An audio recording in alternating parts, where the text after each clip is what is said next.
You're on. All right. Thank you. We'll call the Planning Commission meeting to order. Appreciate everybody being here. We'll start with the Pledge of Allegiance. If everybody could please stand and join me.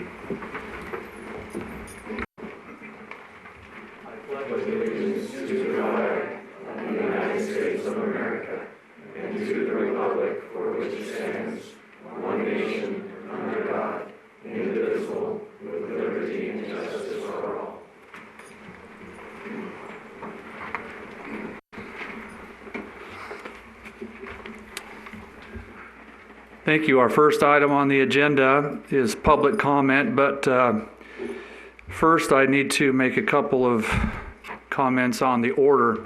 Item number 6, for possible action, La Dolce Vita Owners Association, Capri Drive. That item is being removed from the agenda tonight. If anybody's here for that, you don't need to stay unless you have other interest. And we'll be switching the order. We'll hear number 4, Resolution 1189, Boulder Oaks, before Resolution 1188, Sonia Mongili, if I pronounced that right. So 3 and 4 are going to switch. This is the time for public comment. Public comment during this portion of the agenda must be limited to matters on the agenda for action. Each person has up to 5 minutes to speak. If an agenda item is also listed as a public hearing, persons may wait to speak until that particular item comes up on the agenda. I'd like to, if you have an agenda, turn your attention to number 8. As in, a handful of meetings in the past, not just this meeting, but others, comments have gotten a little astray. So I'd like to remind everybody that all remarks shall be addressed to the Planning Commission as a whole, not to any individual member of the Planning Commission, of the audience, or the city staff. No personal attacks against the chair, members of the Planning Commission, or city staff, or any other individual. And we'd like to remind you that the 4-way test on the back is a good reminder of the ways we might want to keep our lively debate orderly and civil. So anyway, we'll continue with public comment at this time. Anybody wishing to speak during public comment? Okay, we will close this portion of public comment. Item number 1 on the agenda for possible action, approval of the minutes of the January 15th, 2020 regular meeting. I move approval. I'll second that. We have a motion with a second. Vote, all in favor? Aye. Any opposed? Aye. Opposed or in favor? Member Rudd? Dave? I voted aye. Okay, aye, thank you. Okay. Number 2 for possible action, excuse me, CU 19-268 resolution number 1187. Michael Eby, is that pronounced correctly? Eby. DBA Eby Iron Designs LLC, 909 Walnut Drive. This is a public hearing on an application for a conditional use permit in the C2 General Commercial Zone for an ornamental iron fabrication business pursuant to a section 11-11-4.k of the City Code. And we'll take a summary from staff, please. Thank you, Mr. Chairman. The applicant owns an ornamental iron fabrication business in Henderson, which he plans to move to 909 Walnut Drive. He would like to purchase the property, which is zoned to C2 General Commercial. He recently had applied for a zoning text amendment in order to allow this type of use in the C2 zone. And that text amendment or zoning code amendment was approved by the City Council in January as Ordinance 1642. So at least 4 of the commissioners were present for that December public hearing when that text amendment went to the city, came before the Planning Commission. And you'll note that the applicant's agent had provided much the same information at that time. What we emphasized back in December was that was for a general code amendment to allow this type of use as a conditional use in the C2 zone. And we noted at the time that if the code amendment was successful and adopted, that the applicant would be returning before the Planning Commission to actually apply for the conditional use permit. And that is this step. So now this is a site-specific request to locate this type of business at 909 Walnut Drive. So the staff report goes over some background information about the history of this particular area and this property. Walnut Drive is basically one block long, and it is not in what people consider to be a general commercial area. It doesn't enjoy the frontage visibility and traffic as do our other businesses on the highway, Nevada Way, or downtown, or even on Buchanan. So as a result, a number of the businesses in that area are more automotive and repair oriented in general for the most part. So the staff report analyzes information relative to the code required analysis for a conditional use permit, and as you see in your packet, the applicant again has supplied substantial information showing why this type of use will be compatible with the other uses in this vicinity, per their arguments about the nature of this type of business. And as you've noted, the applicant is present so they can answer any more detailed questions you have about the nature of the use. Oh, and I'm sorry, to conclude, if the commission wishes to approve the conditional use permit, you would vote to adopt the attached resolution. You can amend that if need be. There are conditions noted as part of that resolution. It also includes findings. If the commission wished to deny the conditional use permit, then you would make a motion to deny it subject to findings based on the code requirements and as established during the meeting. Thank you, Susan. Do we have any questions of staff from the commission?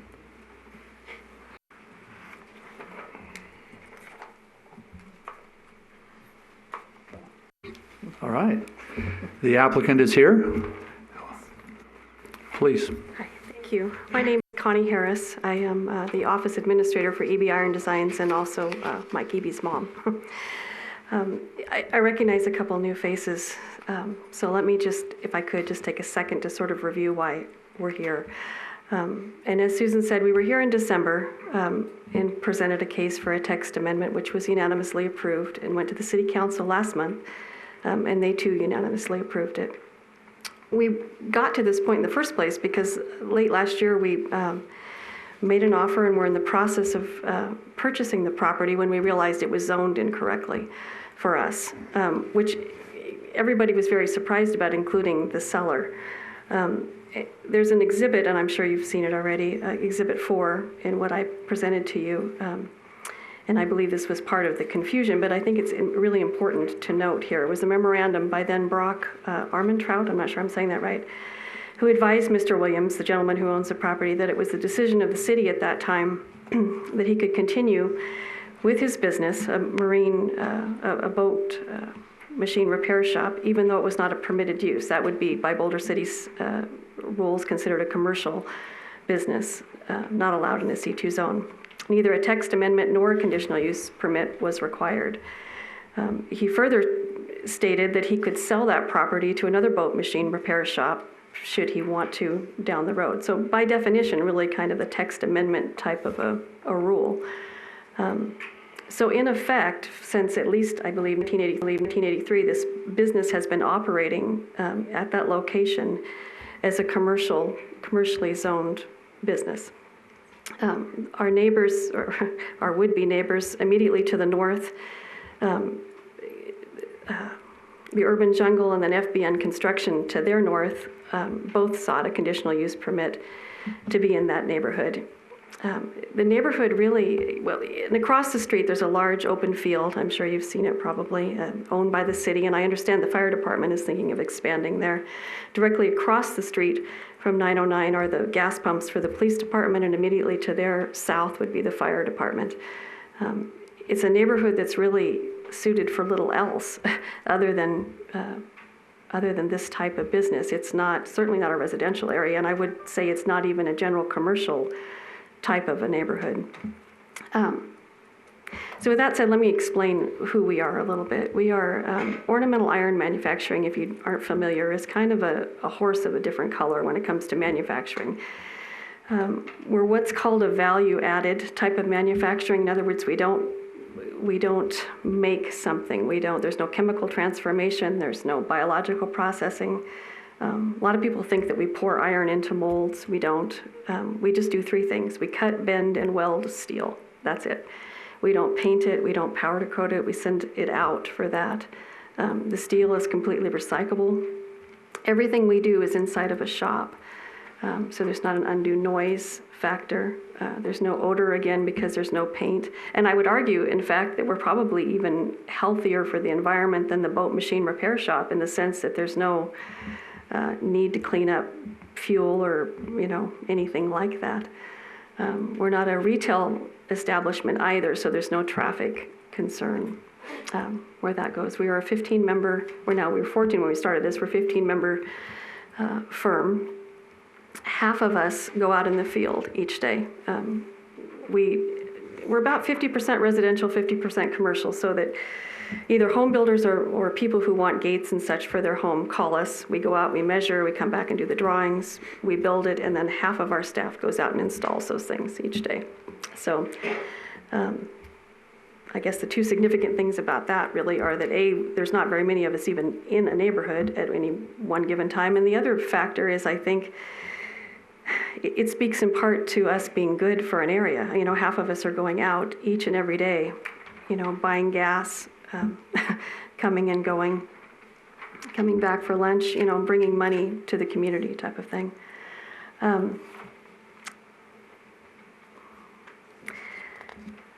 I think the other piece of it, I think, besides the fact that I think we're not harmful to the neighborhood, I think that we could make an argument that we'll actually be good for it. Besides the economy boost, so to speak, because we are a fence fabricator, my son the first thing he wants to do is build a decorative gate to put up in front, the fencing that goes on top of the block wall, both of which would be screened, to not make it an eyesore at all. We'll paint it and have a decorative, type of high-end sign. If anything, we'll make the neighborhood look better than it does now. I have talked to everybody. There was only one neighbor I could never seem to catch, but everybody else in that neighborhood, including those on the back of us, have all signed letters, which you have there, in favor of us. I spoke to many people throughout the city. I've not spoken to a single person who's been opposed to it. With that, I guess I'll be quiet and let you ask questions. Thank you. We'll open it up for questions if any of the board members have any questions for you.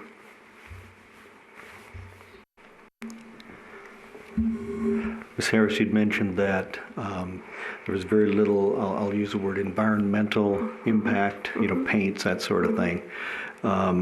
Welding commonly has fumes associated with it. Are those captured in some fashion and filtered, or how's that dealt with?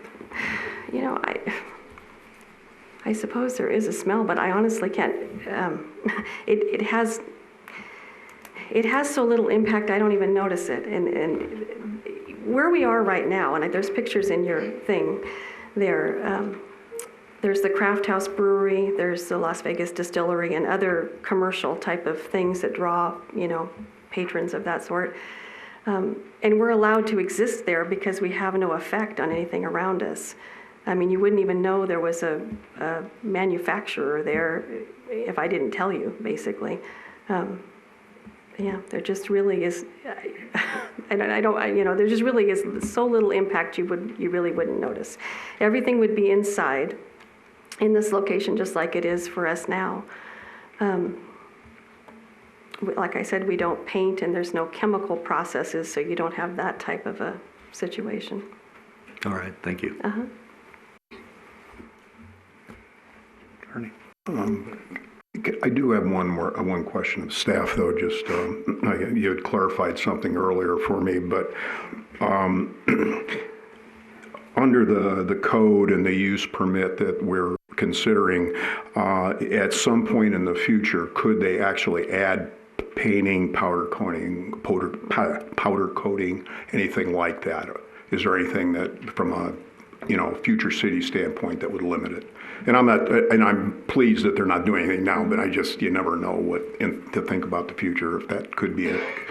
I would say that staff anticipated that an ornamental iron business would include, painting and powder coating. So although it wasn't discussed during the text amendment process, I think everybody probably had that same assumption that it would occur. So from a zoning standpoint, if they wanted to add that, it would be fine. From a building code standpoint, the addition of the required paint booth would require permits through the building and fire departments, and they would make sure that everything was, properly certified, so that would be safe. Okay, so partly what I'm hearing you say, if in fact they did do painting, there probably would be a code requirement to add a paint booth, and then it would be appropriately handled there? It would be handled through the building and fire code reviews, yes. Okay. That answers my question. Any questions for the applicant? Yes. Hi. Great job on the package. That was a nice thank read. you. Thank you. One question I had was related to parking. You said there are 15 employees, and the text read that there's 7 parking spaces. I know that you said most of the employees, half of them leave during the day. I'm assuming that's in work trucks. The amendment, as it's written currently, states that there's no on-street parking on Walnut. How would you handle the extra cars in the parking? Well, I think, first of all, the work trucks that we have, they drive home. Those are their vehicles that they come and go in, and they typically bring somebody, they carpool. There are 6, I believe, by the rules for a 3,900 square foot manufacturing place, there are 6 parking places required. There's more than that within the, more room than that within the yard there, but certainly at least 6. You have 5 people that are gone, minimally 5 people that are gone every day. That's 11. So you're talking about 4 people that need to park someplace, and most likely, at least in our current, I realize this doesn't speak to the future, but I would think safely say at the moment, there aren't even 4 that need parking places because they're riding and they're coming. We have my son has been welding since he was 17 years old. He's 40 now. Many of these people have been with him since he was 17. They started together and they followed him along. There's a father, a son, a brother, an uncle, type of thing. They ride together. So at the moment, it isn't even an issue. Were it to be, I suppose, there's up around the corner, in that strip mall type of area, where they could park. I'm not sure what the rules are on Elm there.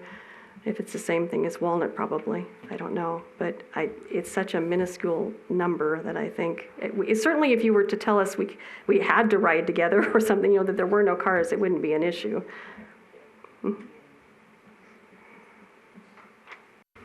Any other questions for the applicant? Anything else you'd like to add?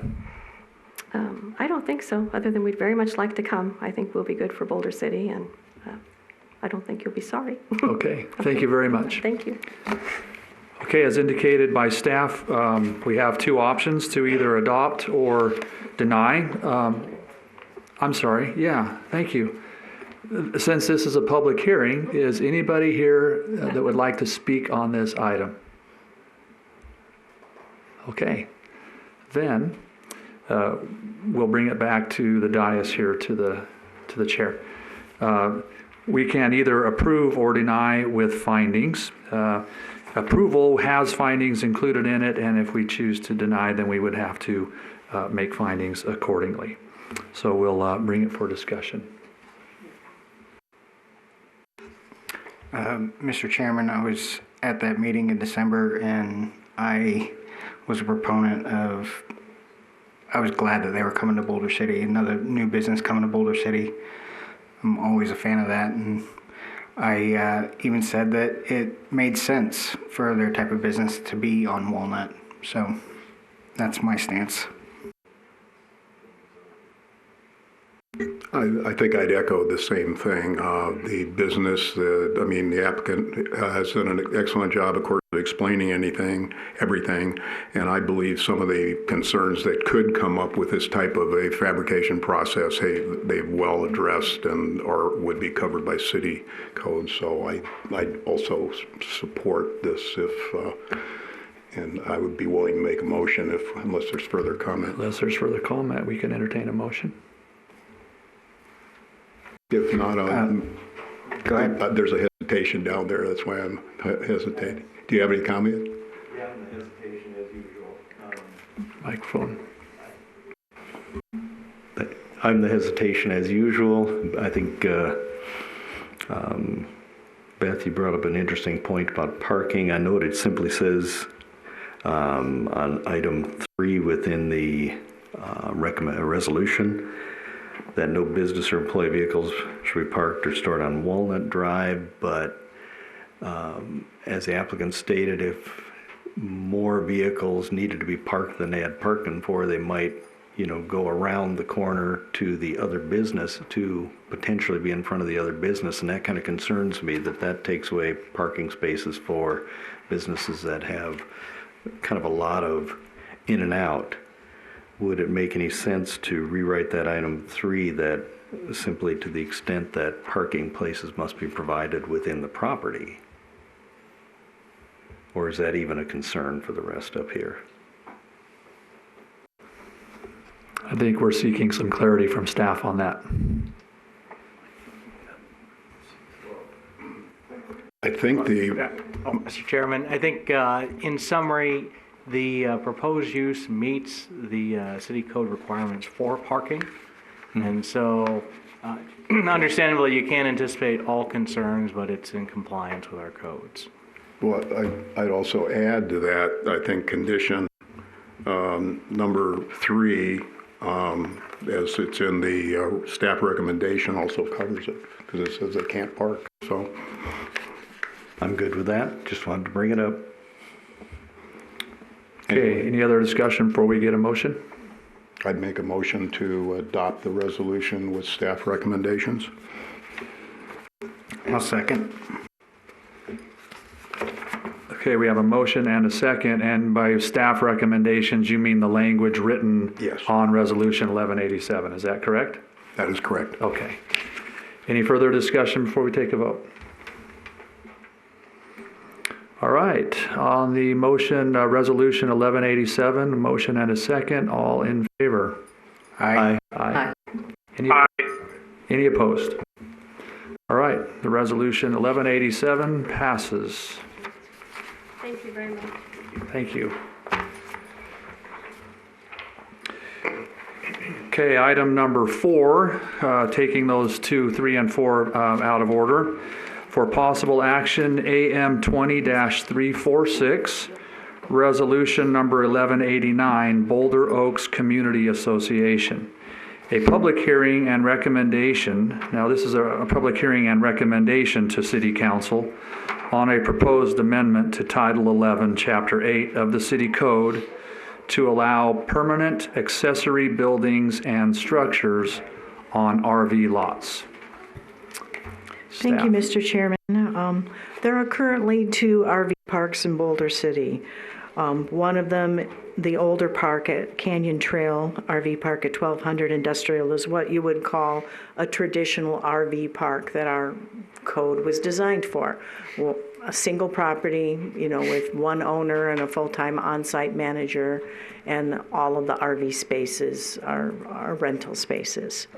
The second RV park in town, Boulder Oaks, which is the applicant's park, That one, after the property was sold, the developers chose to subdivide the property so that the 275 RV lots could be individually owned. Now, this doesn't preclude the occupancy limitations of the chapter 11-8. However, a close reading of the language pretty much allows RVs to occupy, a space within an RV park for virtually the entire year if they wish to, because what the language states is that continuous occupancy shall not extend more than 180 days. So that technically would allow for a person with their RV to occupy an RV space for almost up to 6 months, leave for a few days, and then come back, because then the 180-day clock starts all over again.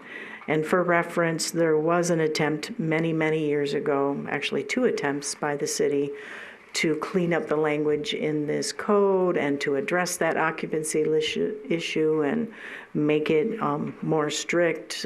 And both of those attempts did not succeed. Those codes were not passed. So with regard to the current situation, as you can see from the application by Boulder Oaks, they don't consider themselves to be a typical RV park because the lots are owned. And recently, they had passed out information to their residents stating that structures such as sheds could be allowed, including with plumbing and electrical. Well, as the staff report notes, over the years when those questions would come up in the past, staff's answer was that those types of structures weren't allowed, and we went simply on the basis of how that code was written, back in the 1980s for a traditional RV park. And traditional RV parks, especially in prior decades, you would not have sheds on RV lots, because the idea is that the traditional RV park from many decades ago is you wouldn't have an RV occupying an RV space usually for more than a few days or a week or so or more at a time. And obviously it seems that in more recent times, people are spending lots more time in their RVs. And in some cases, people are choosing to live in their RVs for months at a time or even longer. And so it was explained to the applicant, the board, that in order to legally allow for sheds and these types of permanent structures on RV lots, that the code would need to be amended, because right now there's effectively violations with having those permanent structures on those RV lots, as the code wasn't written to allow for those. So they are proceeding with the code amendment request. So those types of structures would be allowed. Now, this is the applicant's proposal. However, of course, staff had to rewrite it to fit code formatting. From that standpoint, based on arguments that had actually come up relative to their park some years ago on another amendment case, the draft language would technically allow for this, whether it's in a park with rented lots or owned lots. And the applicant's proposal is that it's their intent to allow up to 2 structures on a lot. Their particular rules under their HOA will only allow for 1 shed and 1 gazebo, but at the staff level for permitting processes, it would be too burdensome for us to try to be evaluating each site and determine what previously got a permit or not, and whether or not they had exactly 1 shed and 1 gazebo. So from a code standpoint for the city, we're just accommodating their request by stating that up to 2 accessory structures would be allowed, up to the 200 square foot maximum limit per their standards that they're using. As far as setbacks, again, for ease of code enforcement purposes with the city, the only thing that the code amendment would specify is just that the setbacks per building code requirements. And typically that is a requirement that if it meets a certain size requirement, if it's greater than 120 square feet, then it would be required to have at least a 5-foot setback to property lines unless they provide a 1-hour fire-rated wall. And that's the same standard that applies in all the residential zones as well. You can have garages in your backyard that can go right up to the property lines if they've got that 1-hour fire rating. But a caveat to note is that per the building code, if it's 120 square feet or less, no permit is required, so the city would not be enforcing setback requirements in that case. The HOA, the applicant, they have their own rules and they will enforce their own setback requirements, which can be stricter than the city code requirements.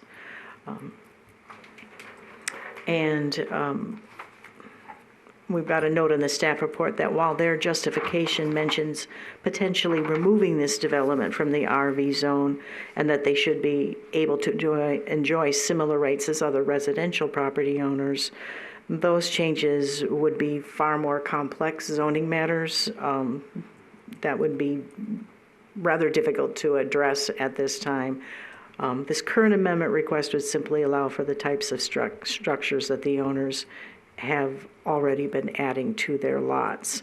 The code amendment will not negate the need for the owners to obtain the required building permits for new as well as existing structures. Many of the sheds and other structures will be under the 120 square foot in size, and so they would not require a permit. But those over that size or with plumbing, electrical would need to obtain the necessary permits, which can't be done right now unless the code is amended to allow for those. Any questions for staff? Nate? I have one. Are the occupants considered residents of Boulder City? That's can be a somewhat that's a bit of a legal question, and I guess it depends on what you mean by occupants of Boulder City. In terms of if people can register to vote using that address, there's no prohibition for them doing that. I mean, there may be, since the code does allow for continuous of occupancy up to 180 days, and then leaving and coming back for another 180 days, I would imagine in both RV parks that there are people who are, living most of the year, in the RV park. So if that is what the address they choose to use for voting and other purposes, that is perfectly legal. Thank you. Any other questions, Member Rudd? Okay. Nate? So I still have a hard time digesting this continuous occupancy thing, talking about how they get to use it year-round if they take their RV off for a couple of days, come right back. The heading of that title, 11-8-6, says permanent occupancy prohibited. That, to me, can't get more clearer. I would think that the easy way to handle that part of it would just be to remove the word continuous. Well, you're correct. That would be the easy way to address that. But as I mentioned, there had been 2 prior attempts by the city in the past to amend the code. And one of them would have done just that. The other one would have defined standards under which would define occupancy or residency, such as registering to vote, etc. The city council in years past failed to pass either of those amendments. And so the legal determination at the time by prior city attorneys was that the term continuous occupancy, that continuous is obviously the key word in that entire paragraph that does effectively allow the same RV to occupy a space in the park for the better part of a year. I'm going to have to, there's a lot that could be talked about this language. So we really need to address specifically the resolution 1189, permanent structures being allowed. Okay, thanks. regarding the accessory structures, what are we qualifying as those particular structures? For example, we talked about gazebos, sheds, decks. Can you pick two of those three, or barbecue pits? They probably have plumbing for the gas, or To answer that, the references to outdoor barbecue pits, cooking stations, seating areas, decks, and similar features, those would not be considered accessory buildings. Those, a prior community development director had already determined, would be permitted on RV lots. The premise being that supposedly, any traveler coming in or, using that space could easily use those facilities, much like you have, barbecue pits in a public park that people can use, et cetera. So the intent of the 2 per lot and the size limits, et cetera, are applying to the roofed structures as referenced in the code language. Additional standards for roofed structures, for example, sheds, pergolas, gazebos, and that was based on the applicant's submittal. Any other I have questions for a staff? question. Does the HOA have pre-approved plans or pre-approved materials that could be used for this and paint schemes? We'll save that for the yeah. applicant, when the applicant, not yet, not Just quite yet, wait. please. Yeah. We'll finish questions for staff, and then we'll have you come up. Thank you. Any other questions for staff? Oh, I'm sorry, yes, Go ahead. I do. So Susan, I'm sure that you've checked this, but I'm just curious. Looking, driving through and looking at the lot size, they seem fairly small, and so we're talking maximum area. The code amendment is written, suggests maximum area per accessory structure 200 square feet, which would be roughly 10 by 20, and that 2 would be allowed, which would be 20 by 20. Does that exceed the maximum lot coverage allowed by the city? There is no lot coverage standard for the RV zones. Okay. Again, actually, permanent structures like this weren't planned for when the zone was created. So, the zone was created assuming there would be your required paved pad for your RV and an adjacent paved parking space for a vehicle, and that people would normally put just their portable items, on the remainder of the lot. Right. I just asked the question because you'd suggested that any kind of a structure requiring a permit would have to follow city code. I meant building codes for setbacks, and okay. those are not part of the zoning ordinance. All right, thank you. Could I ask if I have this right? If approved, it would allow 2 structures up to 12 feet high, 200 square feet on each lot with plumbing and electrical. Is that true? That's based on the applicant's proposal, but to clarify, the HOA is allowed to have stricter rules than the city. The city was trying to simplify the code language so that for code enforcement and building inspection purposes, that we wouldn't have to get into as much detail as the HOA itself will get. The HOA will tell you that per their proposal, they're not going to let people have 2 sheds or 2 gazebos. They could have 1 of each. But again, as I mentioned earlier, it would just be too burdensome for staff to be, for all of these lots, checking to see which ones had a permit for which. And we don't need to be enforcing that level of detail on behalf of an HOA.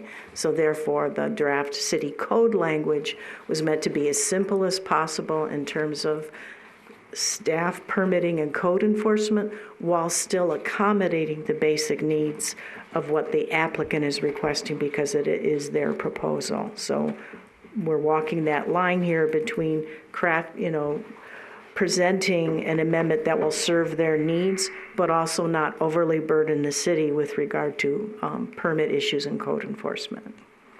Also, it specifies plumbing, but is plumbing just water supply, or are we including sewer, drainage? If they're going to put a sink or a shower or a toilet in their structure, that has to include some kind of drainage. Is that addressed by the applicant at all? You're welcome to bring that up with them. Certainly, any aspects of the plumbing, mechanical, and electrical codes are handled through the building code review. I believe, as the applicant's intent and what we referenced in the language was to allow structures for the personal convenience of the occupants of the RV space, not to allow covered or enclosed storage for vehicles.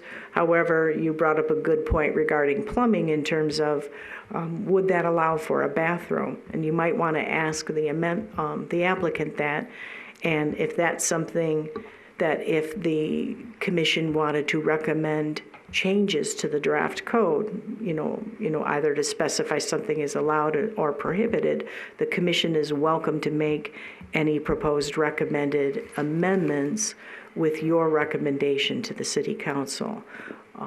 What would happen in that type of situation is what would go to the city council would be, here's the original draft, based on the applicant's proposal, which I had worked with the board chairman to make sure, to explain why we redrafted their proposed amendment, to accommodate, as I mentioned before, to not be too burdensome for the city.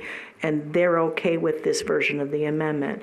However, if the commission wishes to recommend something else, basically both versions would be presented to city council so that they would be aware of what the commission's recommendation would be, even if the commission's recommendation, of course, is not to amend the code. But anything you recommend will go forward to city council, including possible changes to this language. Okay, thank you. Anyone else? I have a quick question. Because now we're bringing up plumbing and bathrooms and showers, will these be C of O, certificate of occupancy, ever established? They're never going to be living areas, right? Or considered living areas? It'll always just be sheds? Correct.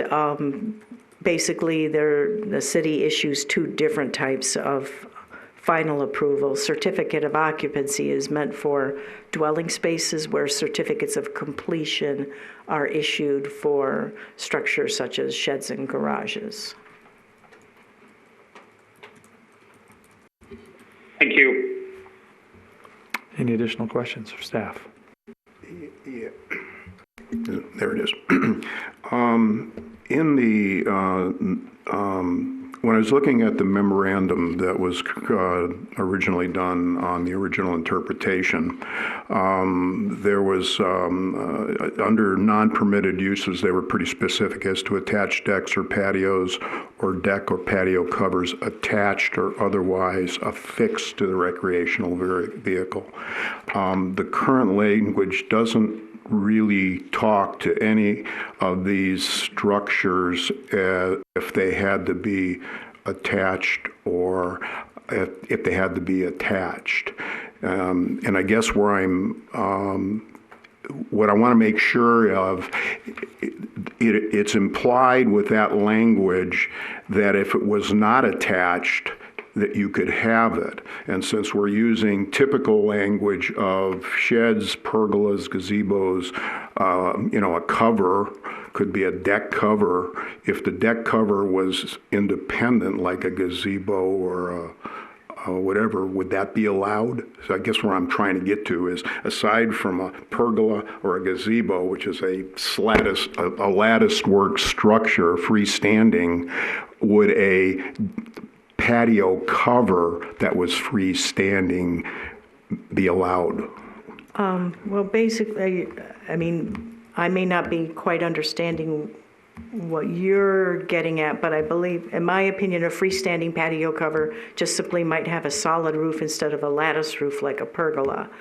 And that's the only difference. Is that what you're getting at? Could And they- that's what I'm getting at. I mean, you could have a pergola, a gazebo, they're freestanding, they're slatted, but you also could have a deck cover, which appears in that other language, but they talk about it being attached, and then it's not permitted. But here, the way we're talking about an accessory structure, it implies it is freestanding, and so I'm just trying to determine, would they be able to really come up with a solid roof deck cover, 200 square feet, and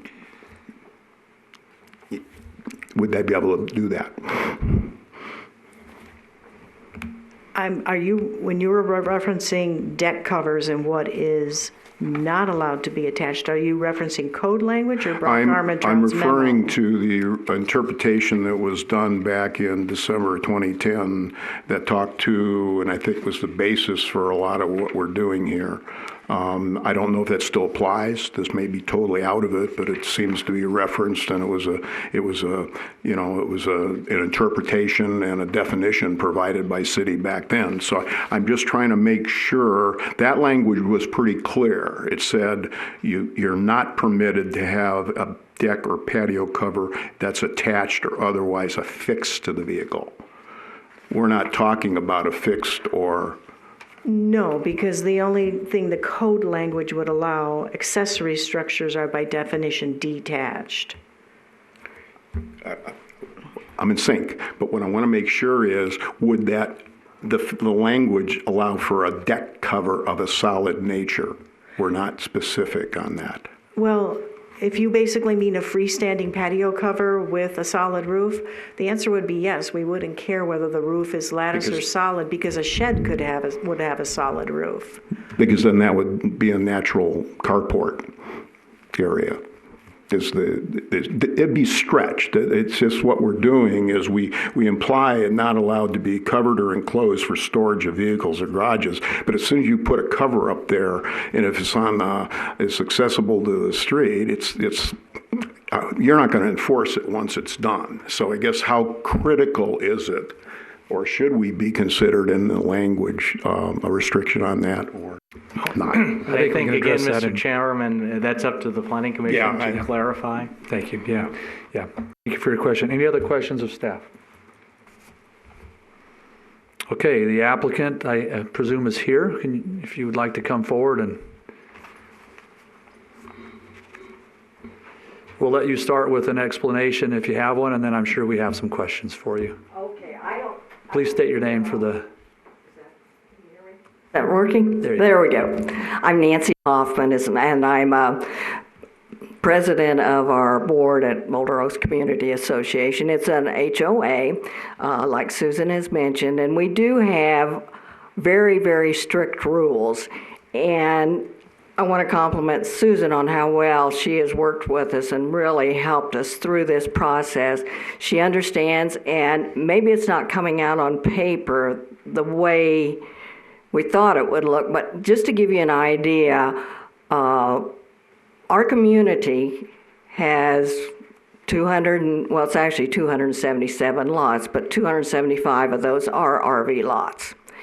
And the community as a whole has been changing a lot over the years.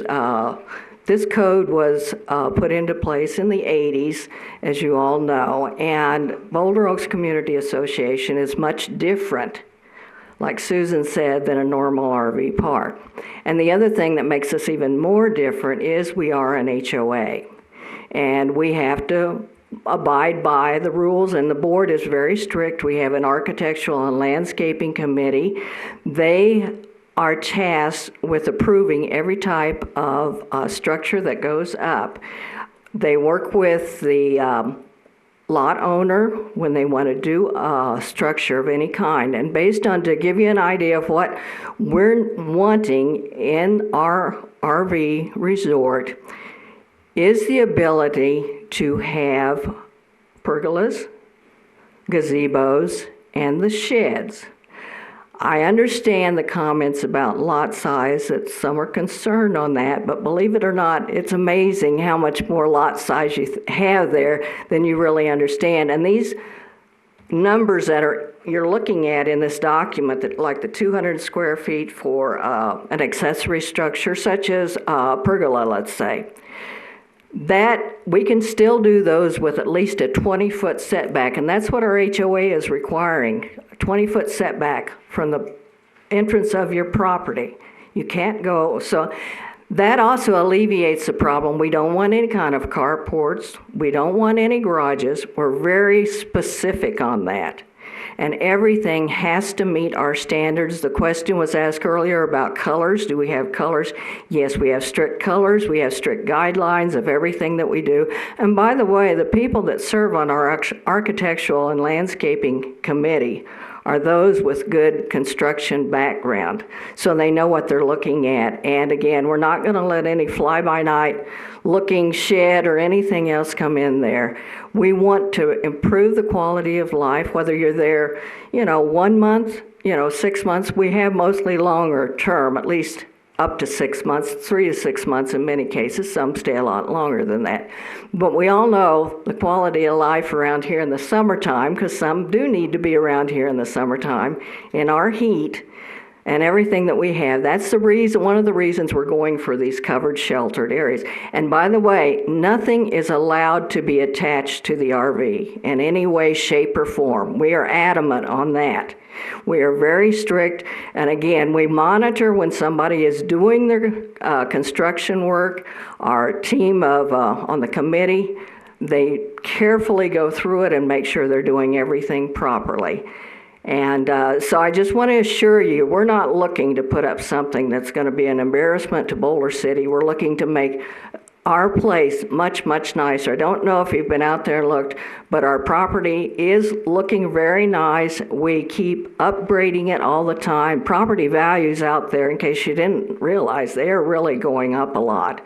And with that going up and with adding these other types of additions to it, it brings in more money for the city as well, because we do all pay property taxes out there. So it is, what we're looking for is actually to make it a better quality of life, but at the same time improve the looks of our park and our enjoyment there. So that's basically what we're after. I don't know what more I can say. I'd be happy to answer any questions that you might have. Thank you. I'm sure we have some questions. Okay. So anybody have questions, want to start off? Yes, go ahead. Mrs. Hoffman, thank you. That was very good, and I think your park represents that goal of beautification.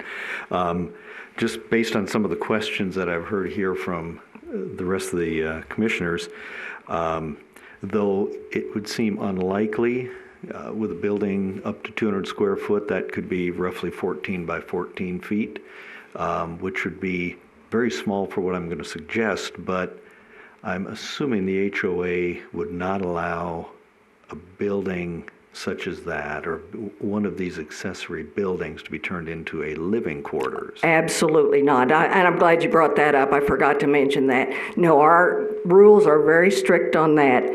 Absolutely. All you can have, and you can only have one RV on your lot too. That's the only place you can live on your lot, is in that RV. And absolutely no, we've got it spelled out very clearly that you cannot live in that shed or anything else. Nobody can, no. All right, thank you very much. As I had asked staff, what is the need for water supply and electrical for these, what everybody's calling storage facilities? That would depend on the individual owner, what they're looking for. Many won't put anything in them. They won't have a need for it. But occasionally there may be a need. Some cases will allow a washer and dryer in them if they want, and that would be the need for the electric and the water then. But no type of bathroom. That, I know that came up a while ago. No bathrooms, no showers, nothing like that would be allowed in those buildings. And by the way, you can only have you can have two structures, but to clarify that, you cannot have two sheds on your lot. You cannot have two gazebos on your lot. You could have a shed and a gazebo, a shed and a pergola, but again, you can't have two identical same thing on your lot. It has to be spelled out, definitely, one or the other, or an combination of two. If you were to put in a washer in your structure, there is I'm assuming there's a park drainage system? Oh, yes, definitely. Okay, thank you. Yes, throughout, because the RVs have to have them. Yes. Yes. I have a quick question. Are all these rules the current HOA, or is this bylaws and the CCNRs? I'm sorry, I didn't quite understand the question. So nobody living in them, no carports, no garages. Is that all written out in the CCNRs, or is that just Yes. governed by the body that? It's written in our CCNRs as well as in our A&L guidelines. It's both places. And rules and regulations. Okay. We have them in 3 places, actually. Okay, thank you. On that same point, you said you do have CCNRs, Yes. and you did reference very adamantly that you don't allow anything attached to the structures. Right. Is that in the CCNR or in Yes. your rules? It's in our rule. It's in one or both. I can't remember now. I think it's in the CCNRs. I know it's in our A&L guidelines for sure. I think it's in the CCNRs, and we're in the process of revising our CCNRs, to be honest with you. So we will definitely make sure it's in there if it's not, but I'm pretty sure it's in there now. That one is. Because we do have it specifically. I know in our A&L guidelines it's not allowed. I know it's there. Could you explain what the A&L, E&L? Architectural and Oh, landscaping your guidelines. gotcha. And that's the committee that I was talking about that approves structures that. Yeah, it's, Right. I'm well aware of HOAs, and why I'm very concerned about, since the code is a very general requirement, some of our concerns, I know at least my concerns, come in under what you're addressing and saying you have covered and are okay. But the reality is, unless it's in that CCNR, it's not a gospel requirement. Right. And I'm 99.9% is in there. I know it's in one of our documents, and I'm just not, Okay. I'm pretty sure it's So that it's one. like the occupancy thing you said. The occupancy would be a requirement in your CCNR versus a rule or something. Right, yes, absolutely. Does your yes. CCNR also cover your setbacks beyond what building codes require? I don't believe they do. Again, they're back in our A&L architectural and landscaping guidelines. They're in Okay, those. they're more specific there. Yeah, oh, they're very specific, yes. Interesting. Yes. They should also be in your CCNRs. Okay, thank you. Any other questions of the applicant? Thank you very much. You're welcome. As this is a public hearing, I'll open up the opportunity for anybody to come speak on the matter.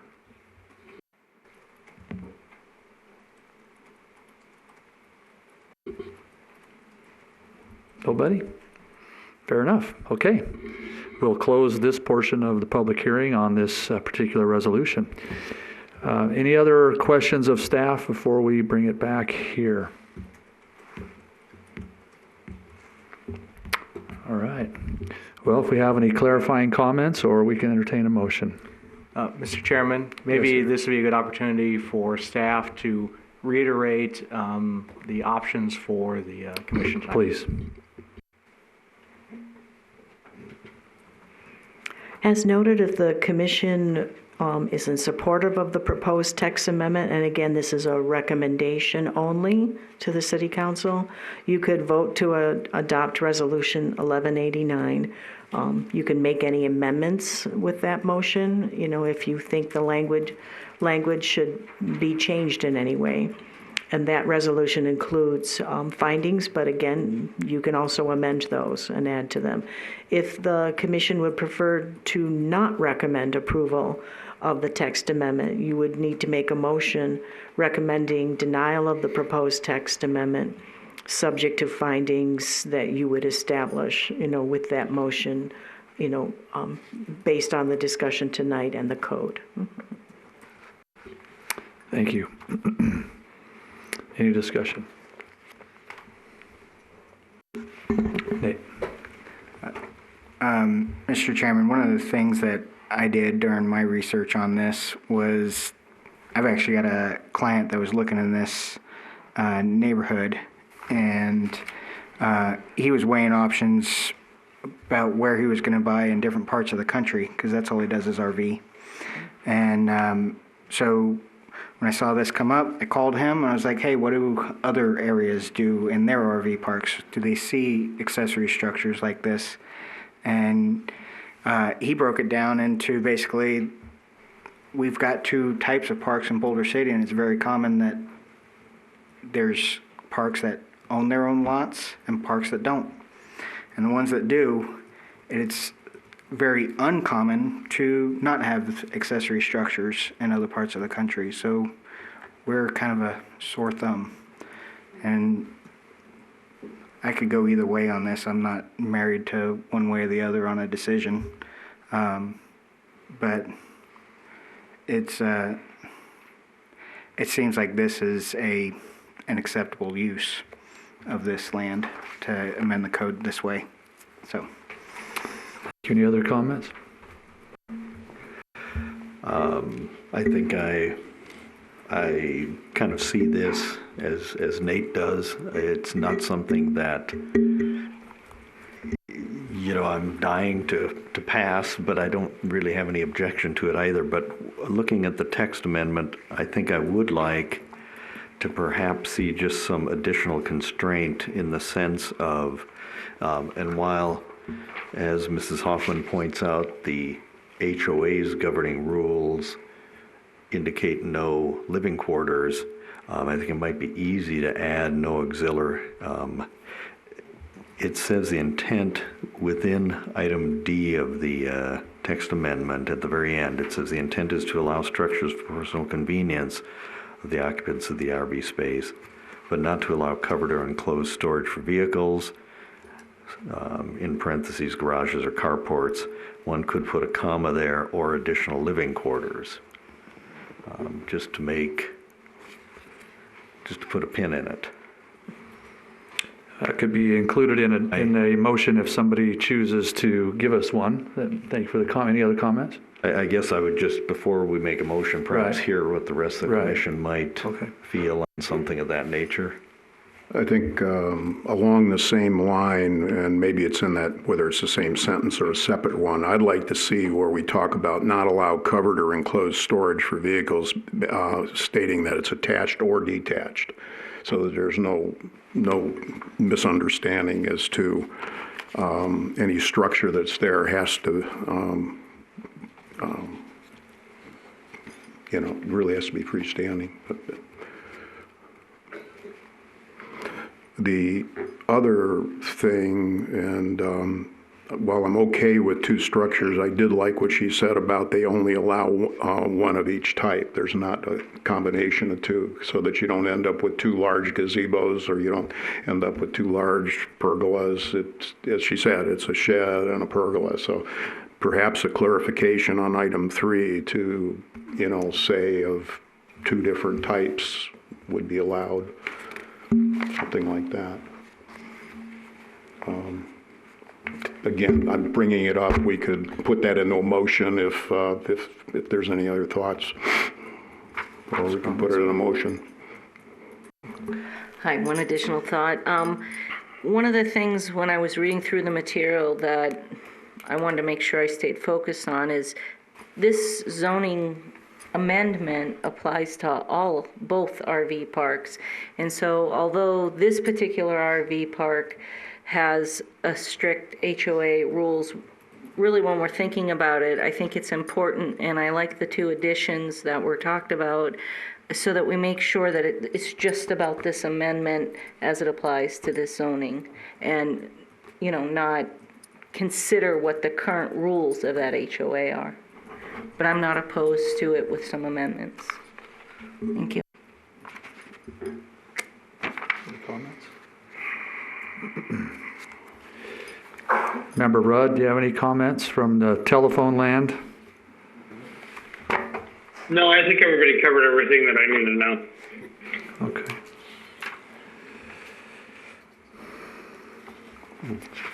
I'd be happy to propose a motion, but I'll be honest, I'm a little uncertain how to do that if I think the two recommendations we've heard are within the text amendment, not the language of the resolution itself. Well, that could be part of your motion, but I guess I would really want a little more clarification. Okay. Mr. Matuska, your proposed amendment was very clear, just to add the reference to no additional garages or carports or additional living quarters as, being among those categories that the intent is not to allow. But for Mr. Biasi's proposal, I guess one thing I was unclear about is when you said you wanted to clarify that the roofed structures could not be attached or detached. Did you mean that they cannot be attached to an RV, or that they cannot be attached to each other? To the RV. Well, it's just simply not. It's not possible to attach a building to an RV. But you're doing, if you did a pergola or a patio cover, it's real easy to do. I don't think it's possible to nail or bolt a structure into a vehicle, or at least I can't imagine any RV Yeah, the owner. vehicle would have to have some kind of foundation. It wouldn't pass city code, because the vehicle has no foundation that it's being attached to. The only thing I was trying to address, honestly, and as I was struggling with words, is going back to that original thing that was written by the planning director way back when, and he had the non-permitted improvements include attached decks or patios, or patio covers attached or otherwise affixed to the recreational vehicle. And that's the only thing I'm really trying to address, is to make sure that's part of what we're talking about. If it was pertinent back then, is it not pertinent now? Mr. Chairman, I think certainly a provision that says that they cannot be affixed to the RV, I think satisfies your concern and can clarify that would. So they're a true accessory structure. That's really what we're getting at. Okay. So the language I'd like to actually do is, along with what Paul has proposed, put something in on that. And the other one I still think is we clarify the two structures to be of two different types, not of the same type. Not, in other words, no two sheds, no two pergolas. If The staff's only position on that is that it's just more burdensome for staff to have to do that kind of research for every lot, and that that's the kind of matter that staff was satisfied with letting the HOA handle. But certainly, if it's the recommendation of the commission. Right. If it's your recommendation, we will forward it as such. I think it's pertinent, because you can't guarantee what the HOA is going to do if it's not written in the CC&Rs. I think we all have the concern is we don't want to see two of the same thing. And so it needs to be clarified. It's no different than any other thing we do. We can clarify certain things. So the motion I would make is to adopt, how would we even say it? I would adopt Resolution 1189 with modifications to the staff amended language to, and I like to say what Paul had, or what Susan read back in terms of what the livable, not being a livable area. I don't know how to say it, but that point.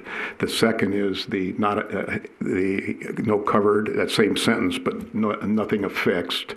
And the other one would be, the item 3 would be to limit the two structures to be of two different type accessory structures.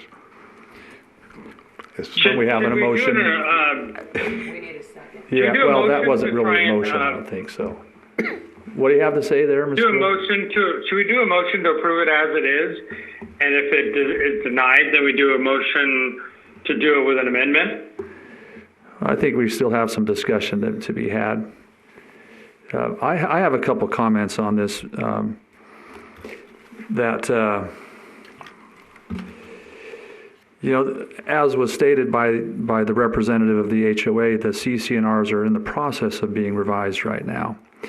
And we have no assurance that any particular regulation will be durable beyond the next revision.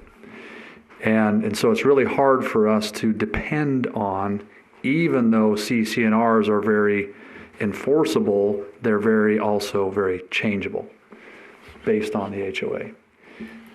And I mean, they're currently in the process of being revised, so clearly that tells us that there's the potential for any change that they choose down the road, for better or for worse, as interpreted by us or the occupants, or the lot owners. So I think that creates somewhat of an issue for us to also take into serious consideration. As we all know, we are often presented with requests for a change to a code application or for a variance.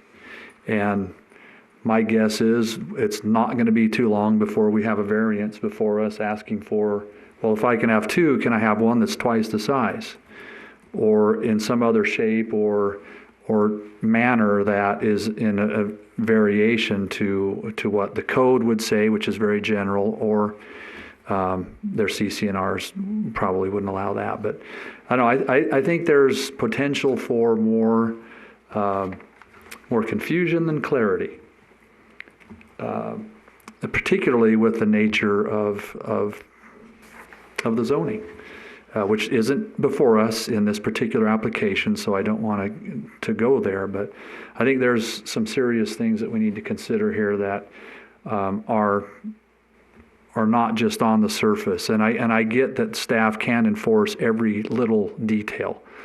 It's hard enough with the permanent structures in town, let alone a zoned area like this. So. Anyway, I think that's worth consideration in our deliberations and in a motion that we carry forward.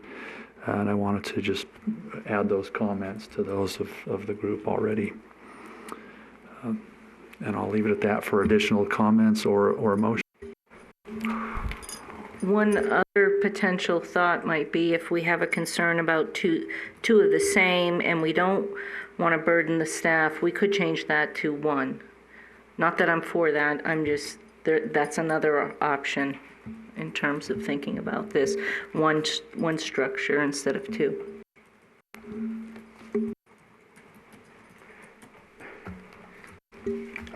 I listened to your point, but could you explain a little bit more what you really meant? What I wasn't sure, what were you saying that there are a lot more complexities here that we should consider that we might be not looking at? There might be things coming down the road that we can't foresee. Correct, which is a little bit of what we're trying to do right now. So the question then becomes, is it, now we're getting into should we accept it or not accept it is probably the bigger thing. Yeah. I mean, I have my own personal thought on this. This shouldn't even be allowed in the zone. But that's an altogether different issue. It's part of the discussion if it's your opinion about going forward on the motion, so on the recommendation to council. So if there's any other discussion, or we can entertain a motion.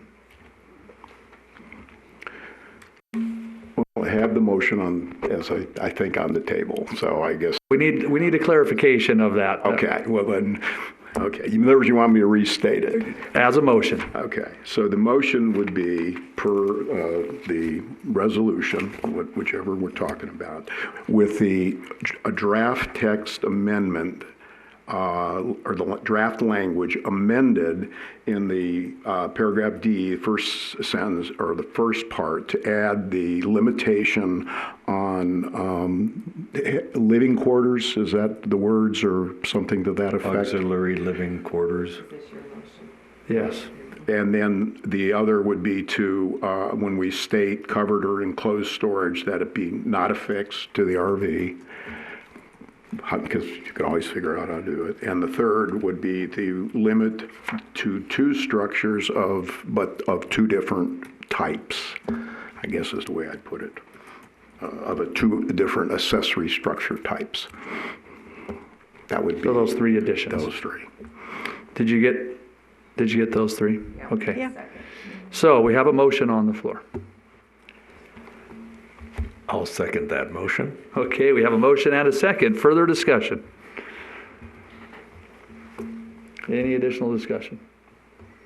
If we're going to limit it to that, do we limit plumbing too, so that we only have electrical out there?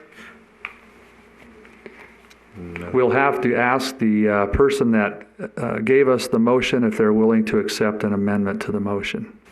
And state that again, Steve. If we're going to limit it to basically storage units only, then do we limit it to electrical only, no plumbing?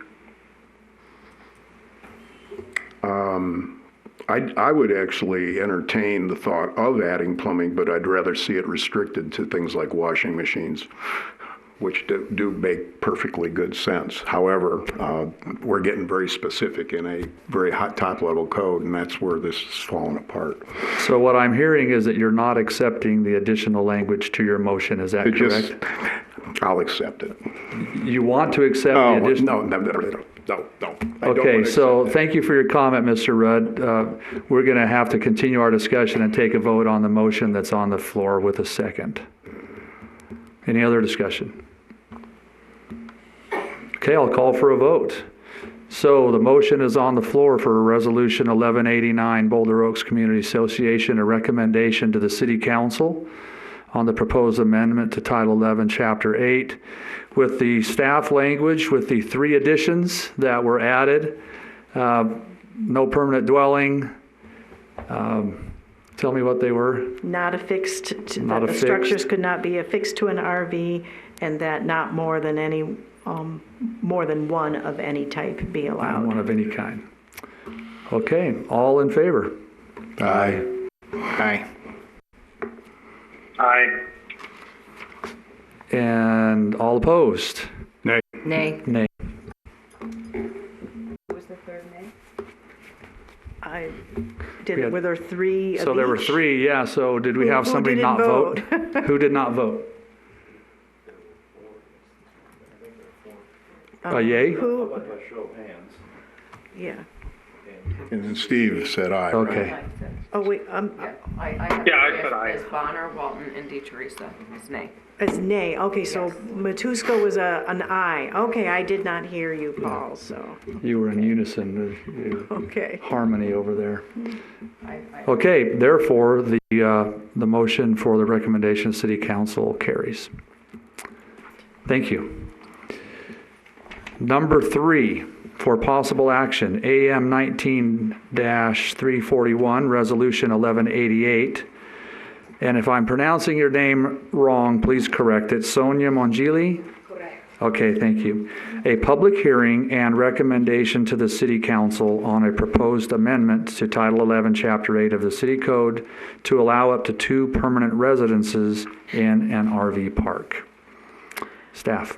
Thank you, Mr. Chairman. The applicant's proposal also relates to the zone in general, but as the staff report notes, the property she has purchased is in the Boulder Oaks RV park. In July of 2018, she purchased the former office building at the front of the park, which is referred to as also referred to as Red Mountain RV Resort. And she stated to staff that her intent was to use it as a convenience store, which the code would allow for an RV park as what is labeled a complementary use. And those complementary uses are meant to be conveniences and amenities for the residents or the occupants of an RV park, and not intended to serve the general public outside the park. However, the applicant stated that the Owners Association would not allow her to use the building as a convenience store. And as this particular development no longer has a central manager for the purpose of leasing vacant lots as it did when it was first developed by the original developers. She believes that she cannot feasibly use the building for its original intended purpose and believes that the only viable use of the building would be to allow its conversion to a residence. Many people, when this property was for sale, came in and asked, could they use it as a general office? Could they use it for general retail? Basically, a passerby would look at it as a building that could be used for that purpose, and the answer by staff was always no, because it is zoned RV just like the rest of the park. It can only be used for uses as listed in the code. So the applicant was aware that, it really wasn't feasible for her to request a rezoning of the property, say to a commercial zone. There are other commercial properties, basically all around this in the immediate area, but that would not fit with the character of the fact that this lot is a lot within the RV park itself.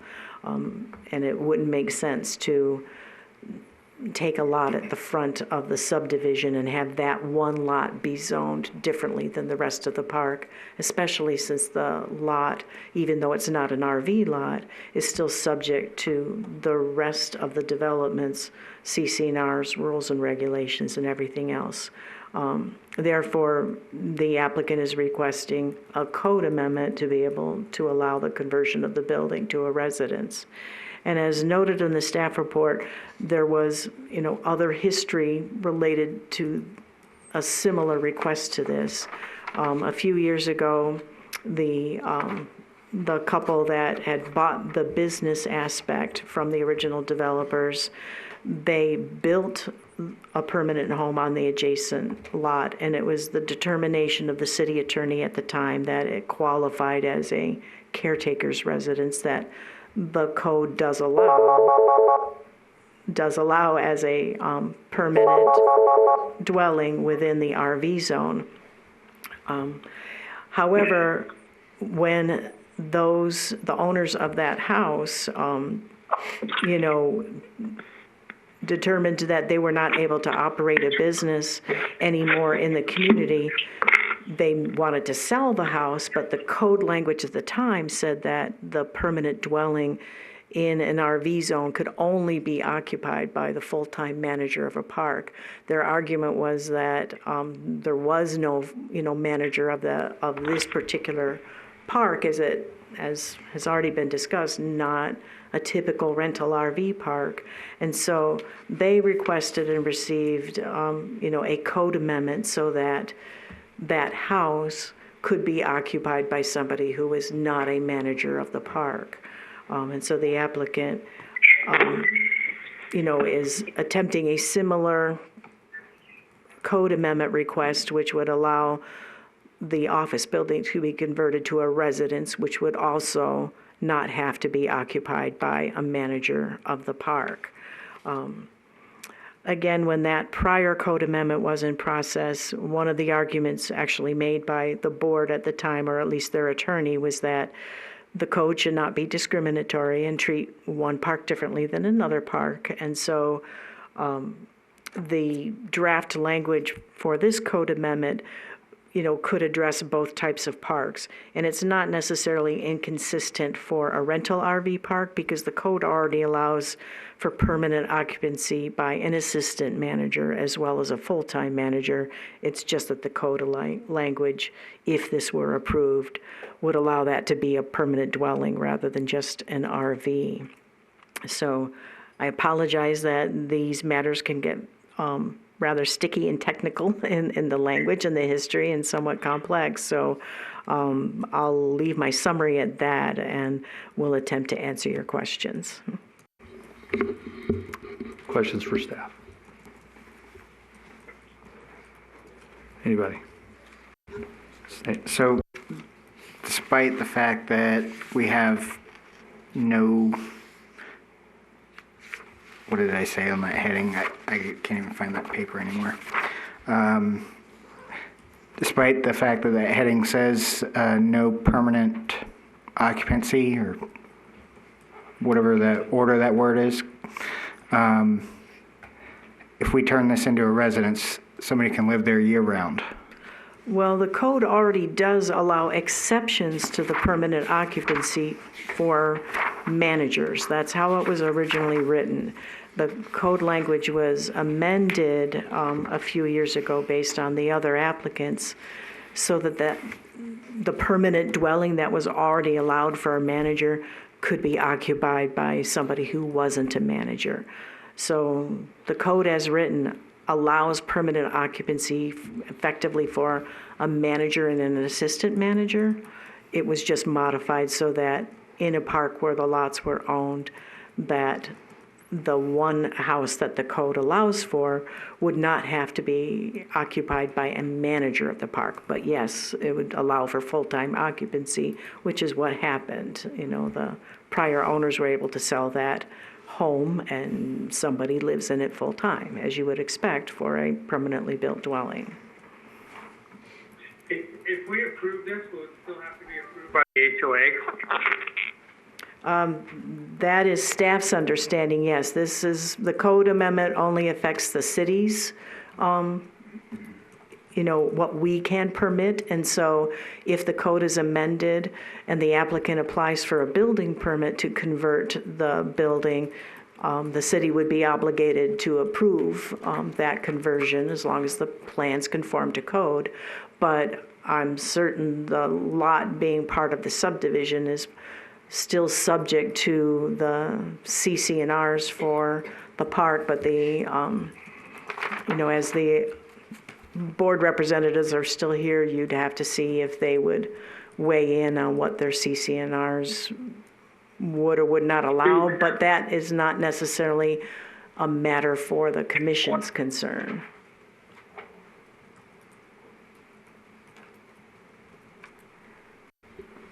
Any other questions of staff? I do have Has there one. been any other litigation on the purpose of this building besides what we're doing right now? I'm sorry, could you repeat that? Has there been any other litigation of, meaning have they tried to fight the HOA, try to make it a convenience store or anything like that? I mean, I just want to know, are we like the last result for this? I believe you'll need to direct that when the applicant comes forward. I guess that could be a question addressed to them. Staff is not aware of any litigation. However, what was discussed when she first came forward was that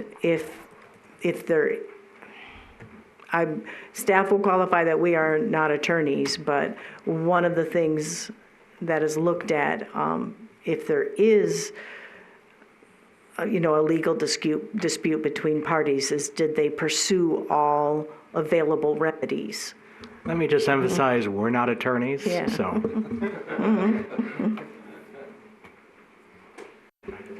I do have a question.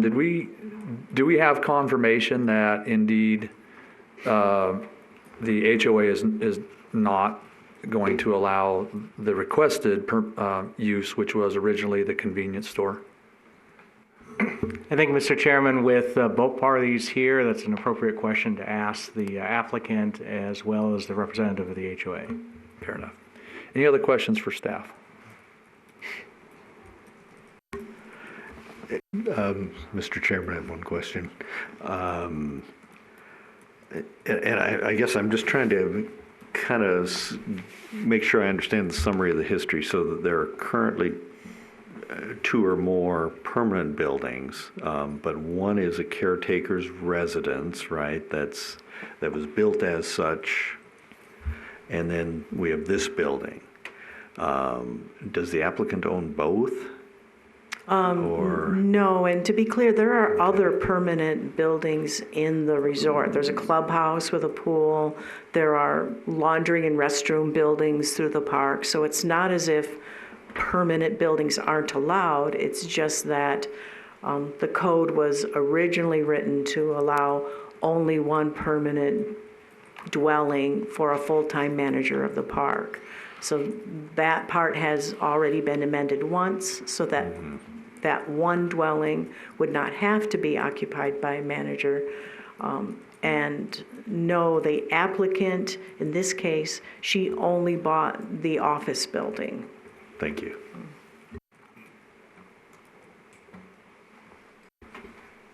Any other questions for staff? Okay, the applicant is here. Yeah. All right. Good evening. Thank you for having me. My name is Sonia Mongili, and I'm the fortunate owner of the building. I'm sorry for tonight you are so overwhelmed with all this issue about the Boulder Oaks RV resort, but unfortunately it is what it is. I don't think I can make a better job than Susan just did explaining the situation. I'm here to try to resolve an unfortunate situation. I did try to the best I could to make this beautiful, actually, building into a mini market, coffee place for the RV resort. Did not work out. I tried to make it my office as I run an international trade management company. I do shipping, I do a lot of paperwork, and I do U.S. customs related issues, and did not work out. It wasn't feasible for the RV park. I do run a little online business. I do women clothing, and that was not even feasible. So at this point, I'm here seeking for help because I don't know what to do with this building. Obviously, I cannot sell it to anybody else because who would ever buy a building, a commercial building, that it's not feasible for any business. And so I'm just paying the homeowner association dues and the taxes. So it's also a financial burden, and this building needs somehow to have a meaning. And what's the meaning? Since they considered the RV park to be a community where people live 180 days out of the year, minus 2 or 3 days, plus another 180 days. They don't want any business to be there. So to me, the best meaning for this particular building is to be residential. I don't know what else to say. Thank you. Any questions for the applicant?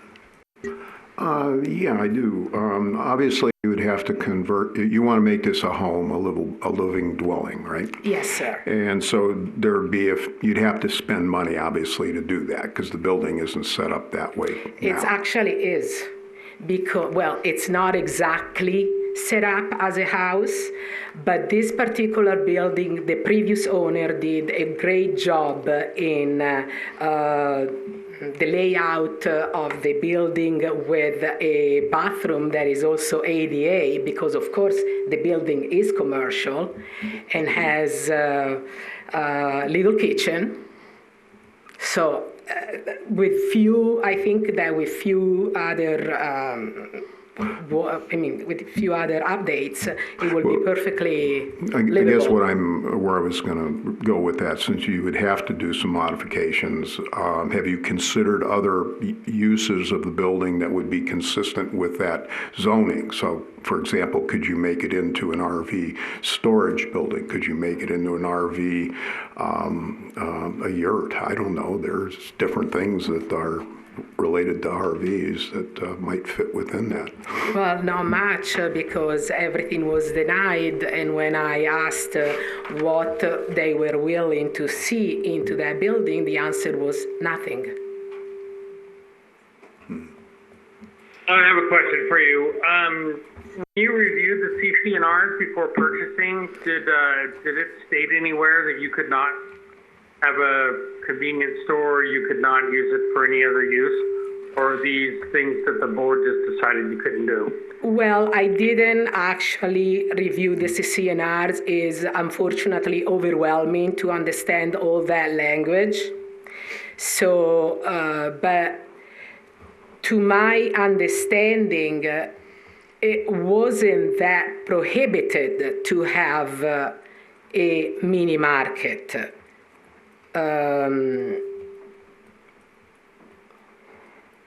I mean, it probably states that the primary use, but primary opens also a word that opens other ways. And as we listen tonight, CCNRs can be changed.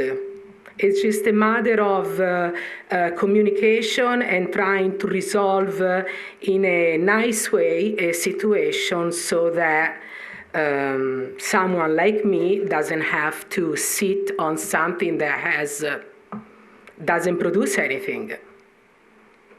Okay, my next question was, and I asked it to staff, and I'll ask it to you now. Was there any other litigation to try and resolve this before it came to Planning Commission? By litigation, you mean with in court with lawyers? Yes. No, none, never.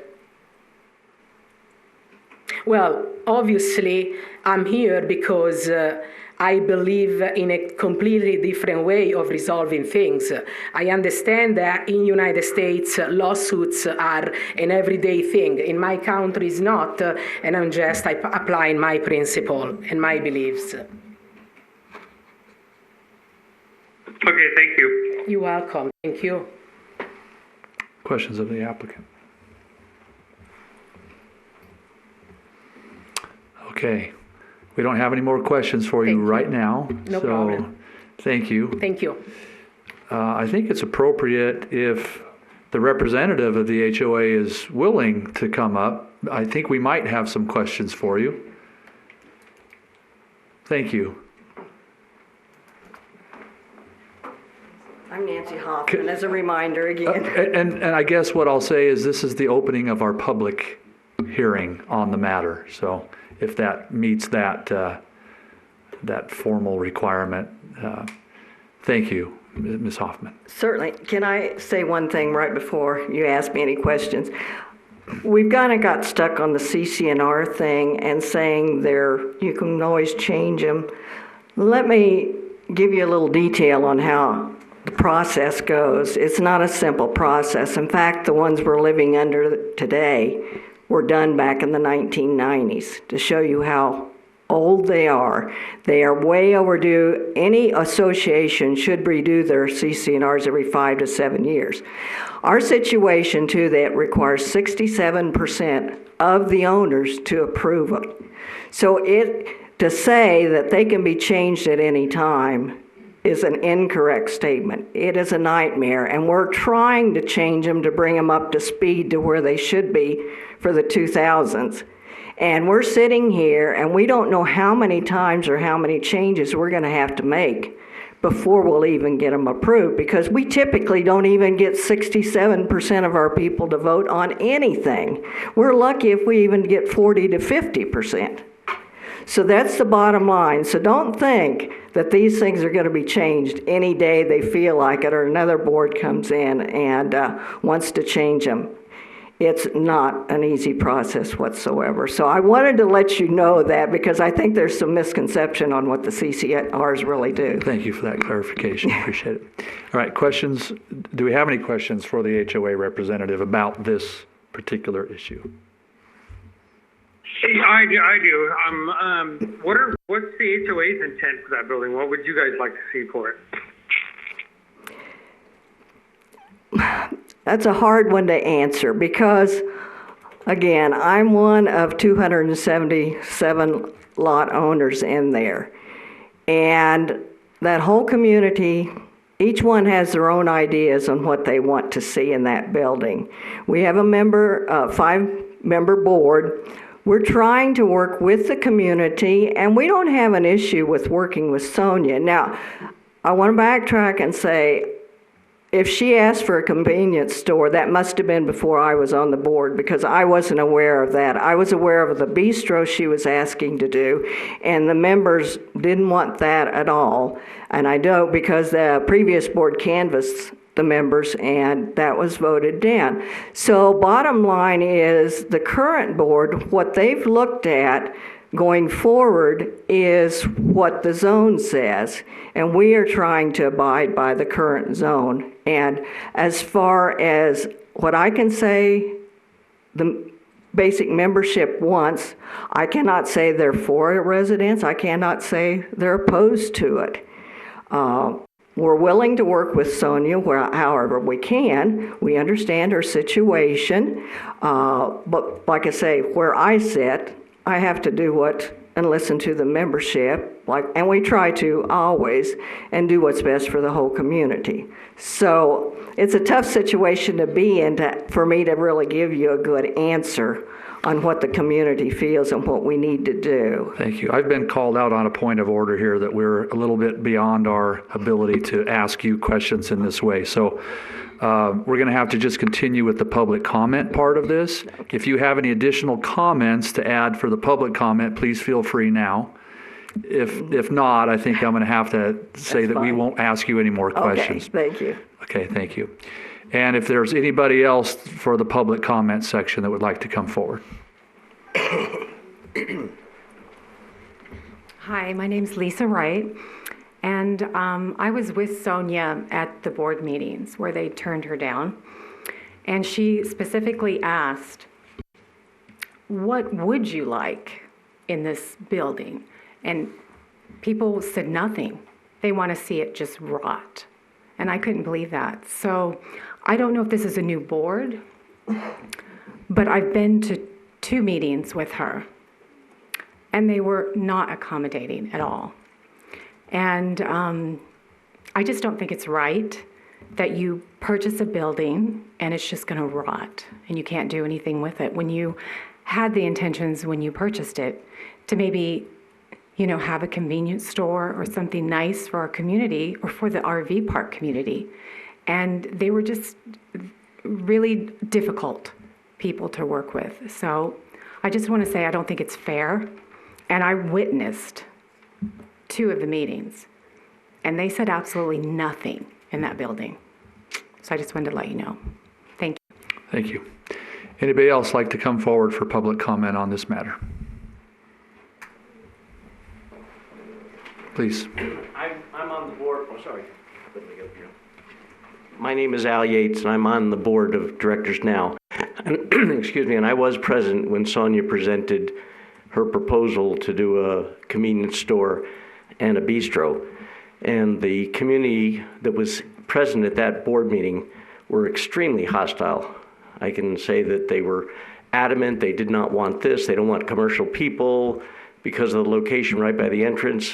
They were certain that people would be coming off the street. There's only 2 parking spots there that belong to that particular lot. It's my understanding, and the only thing our board, which was elected last March, said was that we had to comply with what the code was. So we never gave an answer as to what our opinion was, because I don't believe the board has the authority to authorize a change without a change in the CC&Rs. So that's where we kind of stand. And changing the CC&Rs, we have yet to ever have a vote of 67 people, 67% in our community. We're trying to change that, but it's changing the fears of people that own lots. No question. No, it's just public comment. Thank you, sir. Anybody else like to come forward in public comment?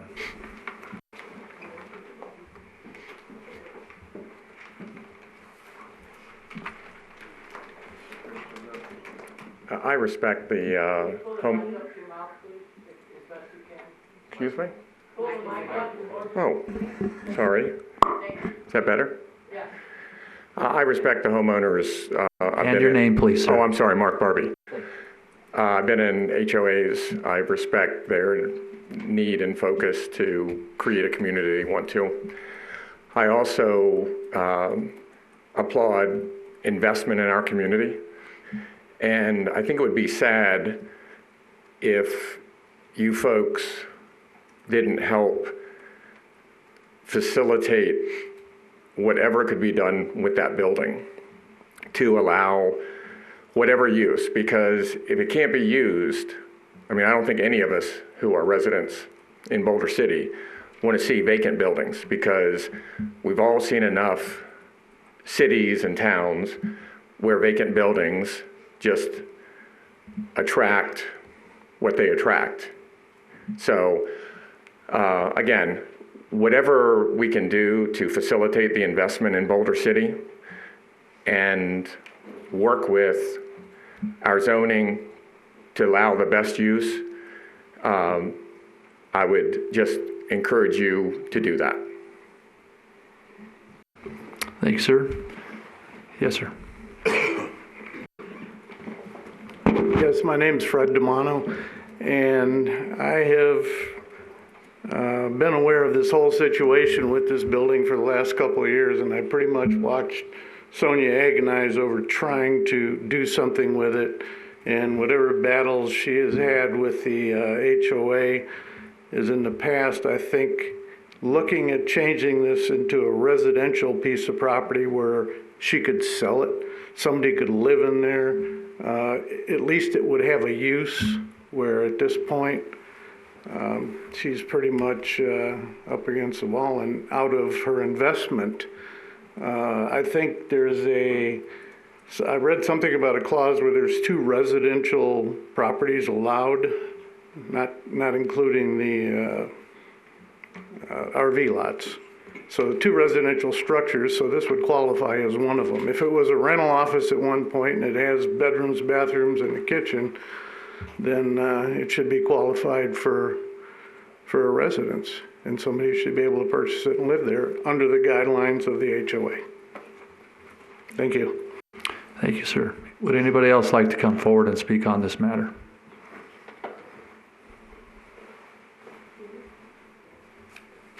Okay, we'll close the public hearing part of this item and bring it back up to the commission. Any discussion or a motion? I'm not, yeah, I guess it's discussion, but I really have a question. I'm not sure who could answer it. I don't think staff is, but in the CCNR, and I'm only going to go that way, there should be a definition of the lots within the that make up that development. And what I'm curious about is that particular lot, is it designated as a convenience store? Would you guys know that? Would staff know that at all? No, it's not designated as a convenience store. The code allows for certain types of uses that are ancillary to the RV campground, and a convenience store is one of those types of uses. As Susan mentioned before, the distinction is it would have to serve the park, not serve the general public. In fact, there's additional language that talks about that. So it's uses that support the park. I get that. Where I'm trying to go is in the CCNR, sometimes there is specific language that talks to the lots within there. And that's why I know you guys can't answer that, but I don't know. Is any, if the applicant or... we can't go there. We can't go there. Okay. Well, then I guess I'll back off because... That's a great question, but we'll have to address it in some other fashion. Any other discussion up here before we hear a motion? Can I just make one more comment? We've closed public comment, sir. I'm sorry. I didn't realize you did. I was just Yeah. going to comment on that end. I'm sorry, sir. Did you have a comment or a discussion? I guess I've got a discussion. As usual, this is one of these challenging items that come before us, right? Are we in a place where we need to be the arbiter between these two parties? Do I personally see harm to the city of Boulder City in allowing 2 residences? Probably not. but I'm just wondering if there is some other alternative between the parties that, well, I guess maybe that's my answer. Anyway, I've got nothing, frankly. Yeah, I was thinking the same thing. Like, at what point are we playing middleman on this? And is it our responsibility to change the code because they can't figure it out amongst themselves? But I feel for Sonia that I don't understand how it got this far for them, but that's not for me to figure out. Only what we can do right now, and that is we have the ability to give her at least some relief by turning this into a residence, because in all likelihood, she's probably not going to get relief from the association. She's already tried that route.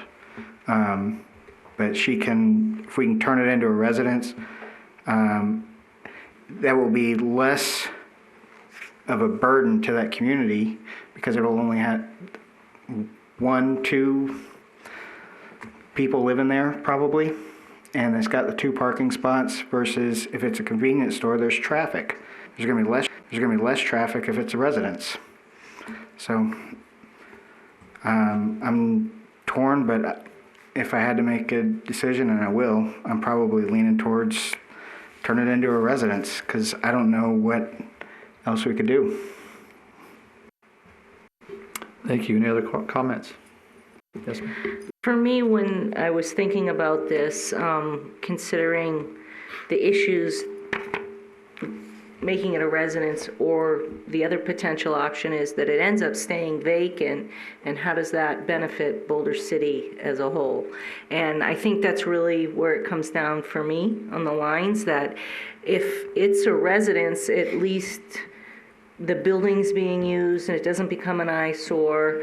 I think that's probably, in my opinion, better for Boulder City than just having a vacant building or waiting for 2 parties to come to some resolution in the next, given the history, 10 years. So it's just a comment. Any other comments? Yeah. Yes, sir. Yeah, I think like everybody else out here, I'm very torn. I really actually want to help the applicant, but what comes across to me is I don't know that there's truly been enough exploration of what could be done.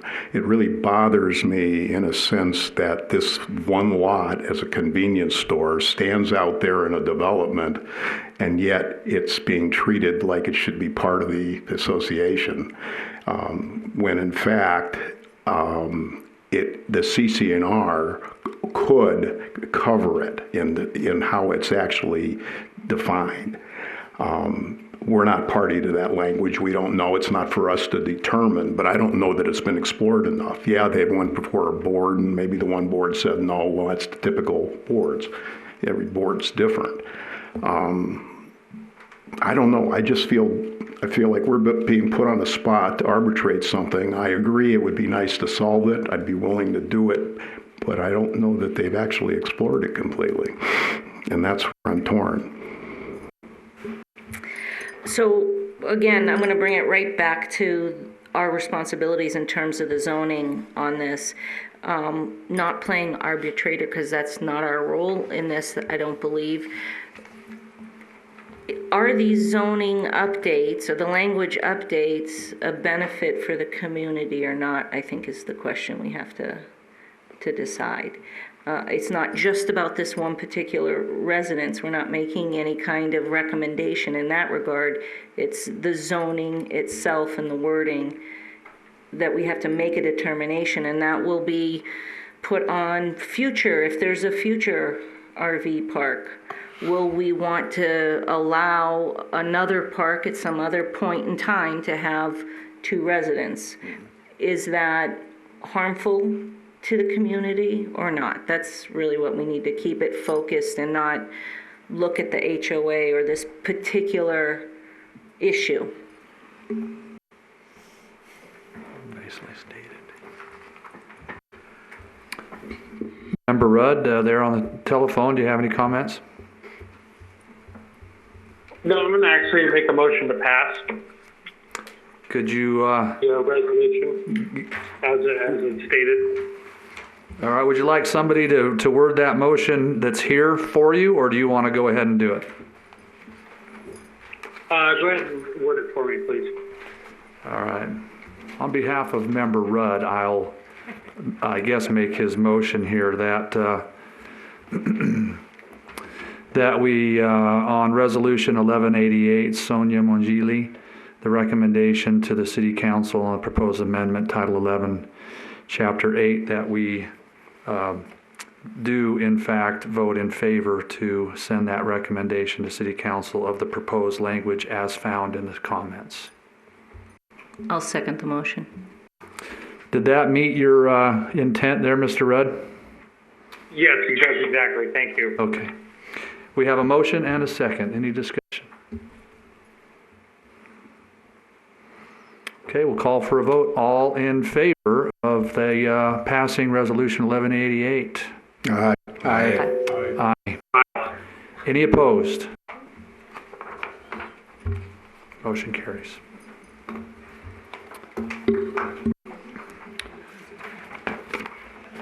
Okay, item number 5, for possible action, AM 20-347 resolution, excuse me, number 1190, Tyson Smith, a public hearing and recommendation to the City Council on a proposed amendment to Title 11, Chapter 10 of the City Code to allow funeral homes, mortuaries, and columbaria as a conditional use in the C1 neighborhood commercial zone and make related amendments to Chapters 3, 10, and 11 to clarify where these and related uses, cemeteries, mausoleums, are allowed. So just the remaining few of us will address this matter. Staff, please. Thank you, Mr. Chairman. As the staff report notes, none of the listed uses for this amendment being cemeteries, other than funeral homes, but cemeteries, mortuaries, and columbaria, which, for the benefit of those watching, are places similar to a mausoleum, only a columbaria is strictly for niches for urns. Our code doesn't actually reference those typical uses by name. Boulder City currently has 2 cemeteries, the City Cemetery and the Veterans Memorial Cemetery, operated by the state, and then also Paul Mortuary, which operates a mausoleum and columbarium in town. And as the report notes, basically, these uses have previously been always allowed as a conditional use in various zones, which requires site-by-site analysis and approval by the Planning Commission, but they're referenced currently basically as uses of a public service type. And, the code language that is used right now is for conditional uses in basically, for the most part, the residential and commercial zones, is that it starts off by listing public and quasi-public buildings and uses, private schools, and uses of an educational, religious, cultural, or public service type. So in the past, when decades ago, and actually I believe the city cemetery, began under the federal era of Boulder City prior to incorporation, when that and then the Veterans Memorial Cemetery and then also Paul Mortuary allowed, they were just allowed as conditional uses under that generic category of the code. The applicant currently has his mortuary, aka funeral home. They're very similar. NRS for Nevada doesn't really list differences between those two types of businesses.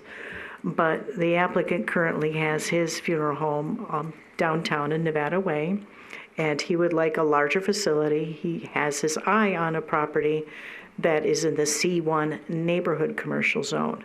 Now, the one of these uses that the code does currently specifically list is funeral homes, but it lists it only as a conditional use in the C2 zone.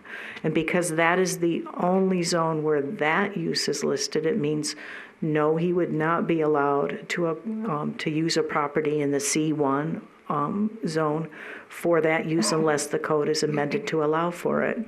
This is the same type of circumstance that we saw for the applicant on the first item on tonight's agenda. They had to apply for first for a code amendment to allow ornamental iron fabrication as a conditional use in the C2 zone, so that later, given that that amendment was approved, he could then apply for that conditional use permit.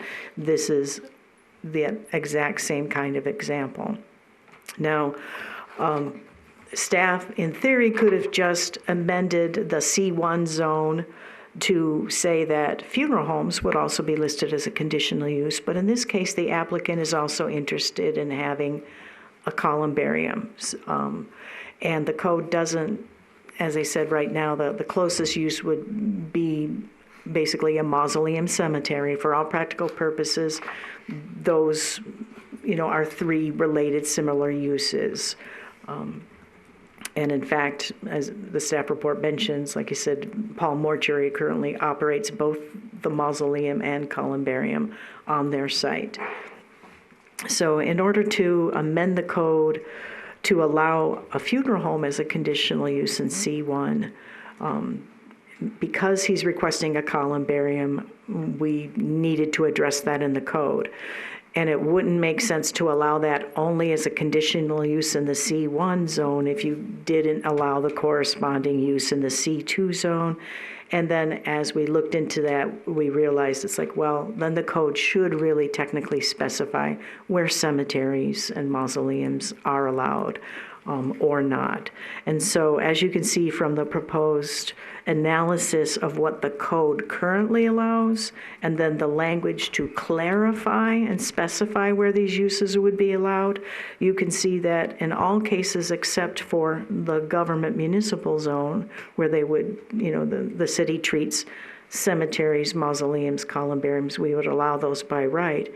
In the other commercial and residential zones for those various uses, they would always be a conditional use.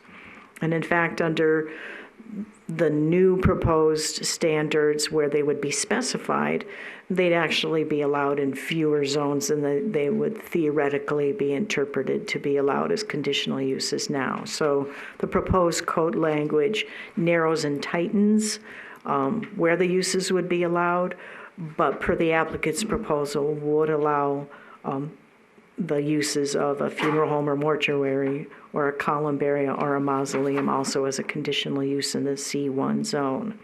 So even though I may not have been able to explain this as clearly as I would have liked, I hope that the staff report information was satisfactory, and if not, we'll be happy to answer your questions. And as with that other case, same process. This is a recommendation to City Council on a proposed zoning ordinance amendment. If the applicant is successful in getting that amended, he would then have the ability to apply for a conditional use permit for a particular location. Thank you, Susan. Do we have any questions for staff?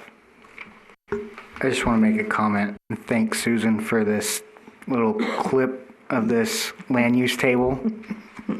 Super helpful. You're welcome. Questions of staff?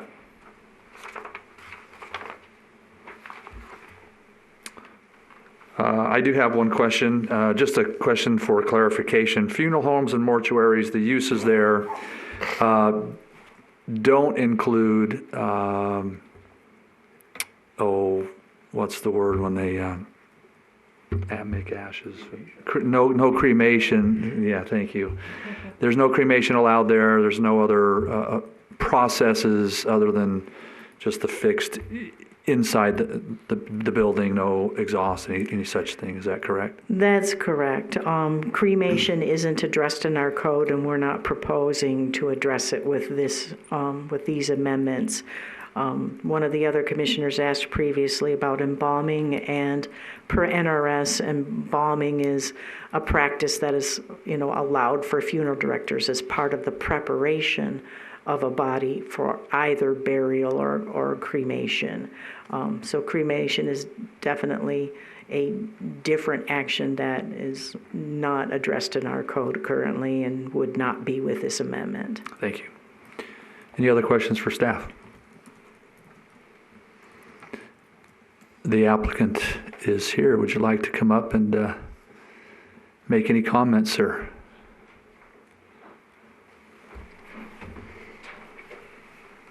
My name's Tyson Smith, owner of Boulder City Family Mortuary. The funeral home's been in town about 18 years. I've been the owner for about 10 years. We have outgrown our facility 18 years ago. Funeral homes should be able to function in more space than 1,000 square feet, just for the purpose of serving the community, and that's one of the areas we've really struggled with since we've come to town, is that part of it. Just a little clarification on funeral homes and what they are. There's two types of funeral homes recognized in the Nevada statutes. One of them is called a limited license, which is designated for cremation and immediate burials only. The big difference between them and a funeral home, which I am a funeral home, is funeral homes are allowed to do full service burials, visitations, viewings. They're more your traditional funeral home. And that's what I would like to have, is a more traditional style funeral home. That's what I currently have, but with more space. The one addition that I would like to have is the columbarium. Unfortunately, the way it is languaged in this NRS is it falls under cemeteries, which is a scary word for a lot of people. It'd be my job as the funeral home to better educate those that are in the neighboring neighborhood and in the Boulder City community to understand that columbarium does not have full body burial in it. It is only the burial of the cremated remains. Currently, we as Boulder City have a very unique city when it comes to cemeteries and living people. There's very few communities that are like us. Probably the closest one is Colma, California, which is just on the outskirts of San Francisco. Their number of dead outnumber their number of living by 1,000 to 1. Our current situation is we are about 4 dead for every living. So we better hope that the zombie apocalypse never comes, or we're all in trouble. I think on the community side of it, it's a wonderful thing. We consider the Veterans Cemetery that we have down here, the number of people that visit the Veterans Cemetery every day, and the amount of people that it brings into our community to uplift our local businesses is amazing. You don't realize how many people stop for gas, a soda, go out to eat at our local restaurants.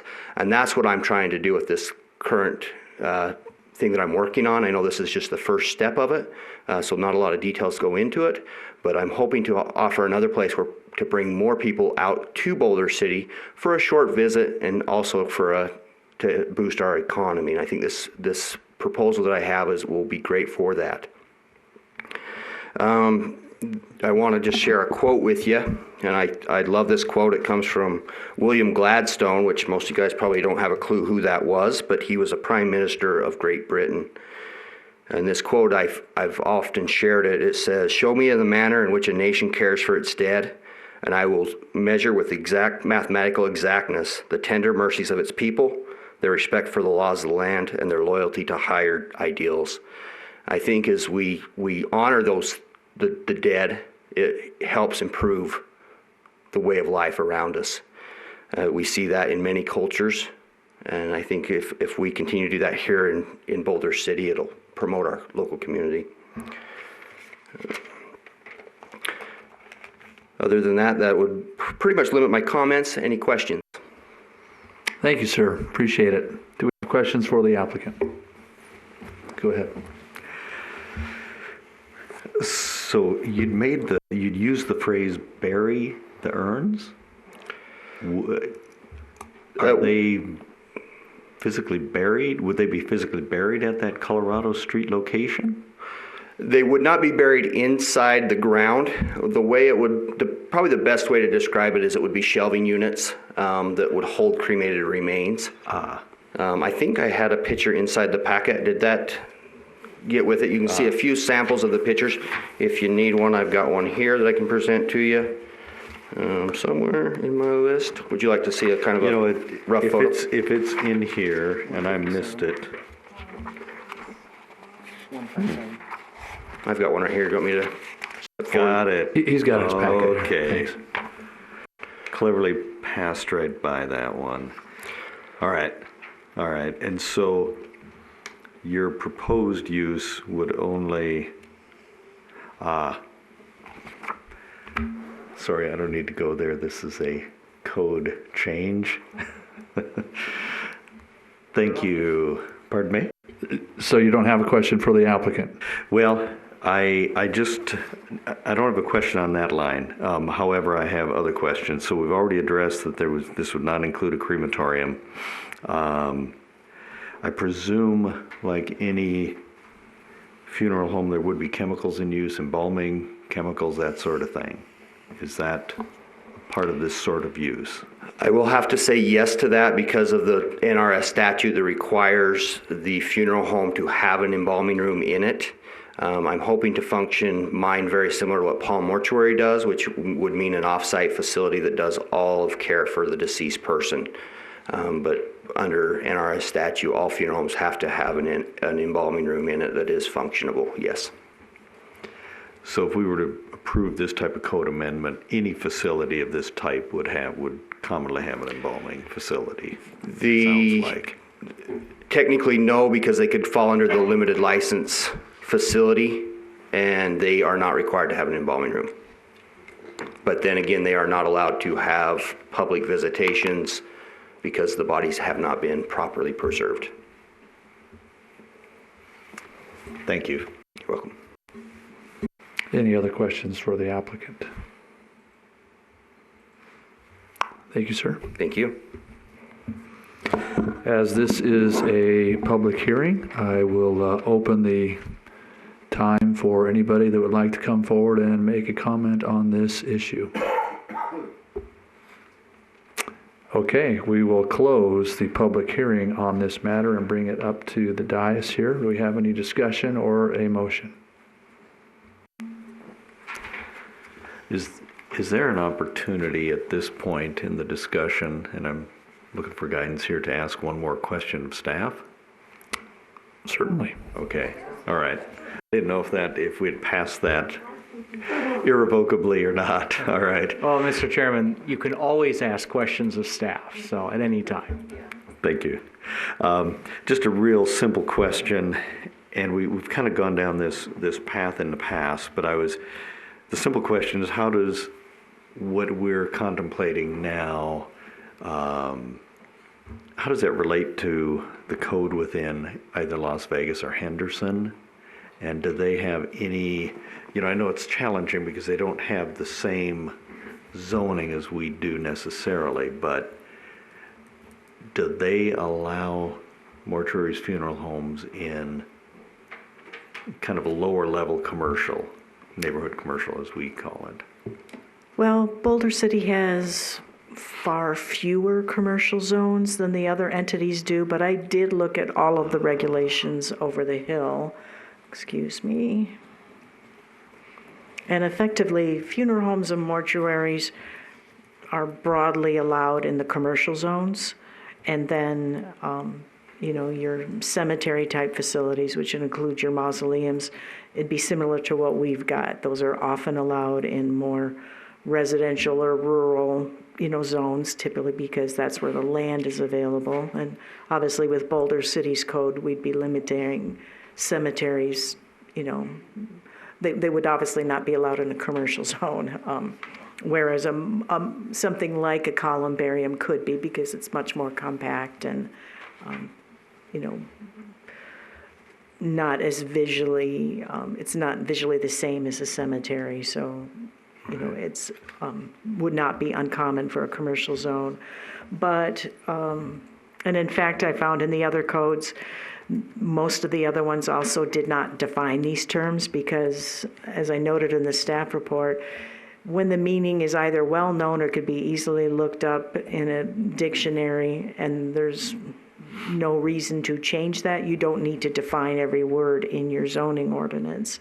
But in Henderson, cemetery, their version of cemetery includes columbariums, mausoleums. It also includes crematoriums, actually, if operated in conjunction with a cemetery. And those are conditional uses in their public and semi-public zones.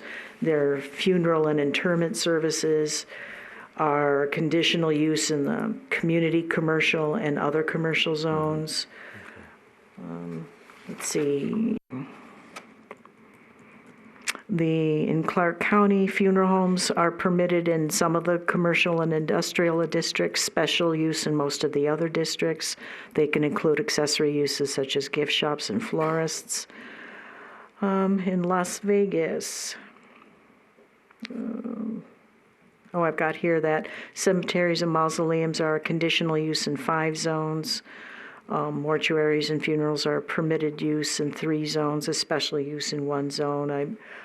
Basically, we're not out of line for what we're proposing in terms of, what is kind of common sense for allowing funeral homes versus the type of burial or facilities for remains. Funeral homes are considered a business, so you wouldn't find typically a funeral home in a residential zone, whereas you can find a cemetery or that type of facility as a conditional use in a residential zone. You went right to the heart of my question. We would not be inconsistent with others around us. Correct. So I appreciate that. Thank you very much. Any additional questions or comments? Any motions? I would move to approve Resolution 1190 with staff recommendations and text changes. Second. We have a motion and a second. Any discussion? Call for a vote. All in favor of passing resolution number 1190 as motioned? Aye. Aye. Any opposed? Resolution 1190 passes.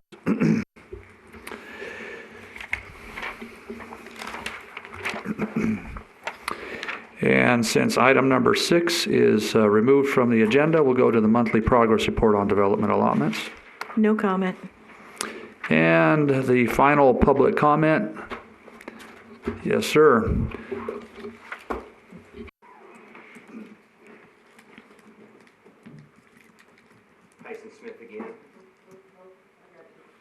Tyson Smith again.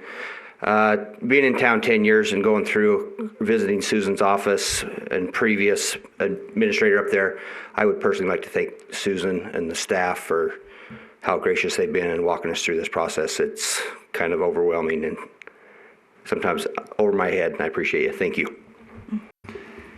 Your comments are well received and appreciated as well, Mr. Smith. Thank you. So we'll close the public comment portion, the final public comment, and call this meeting complete.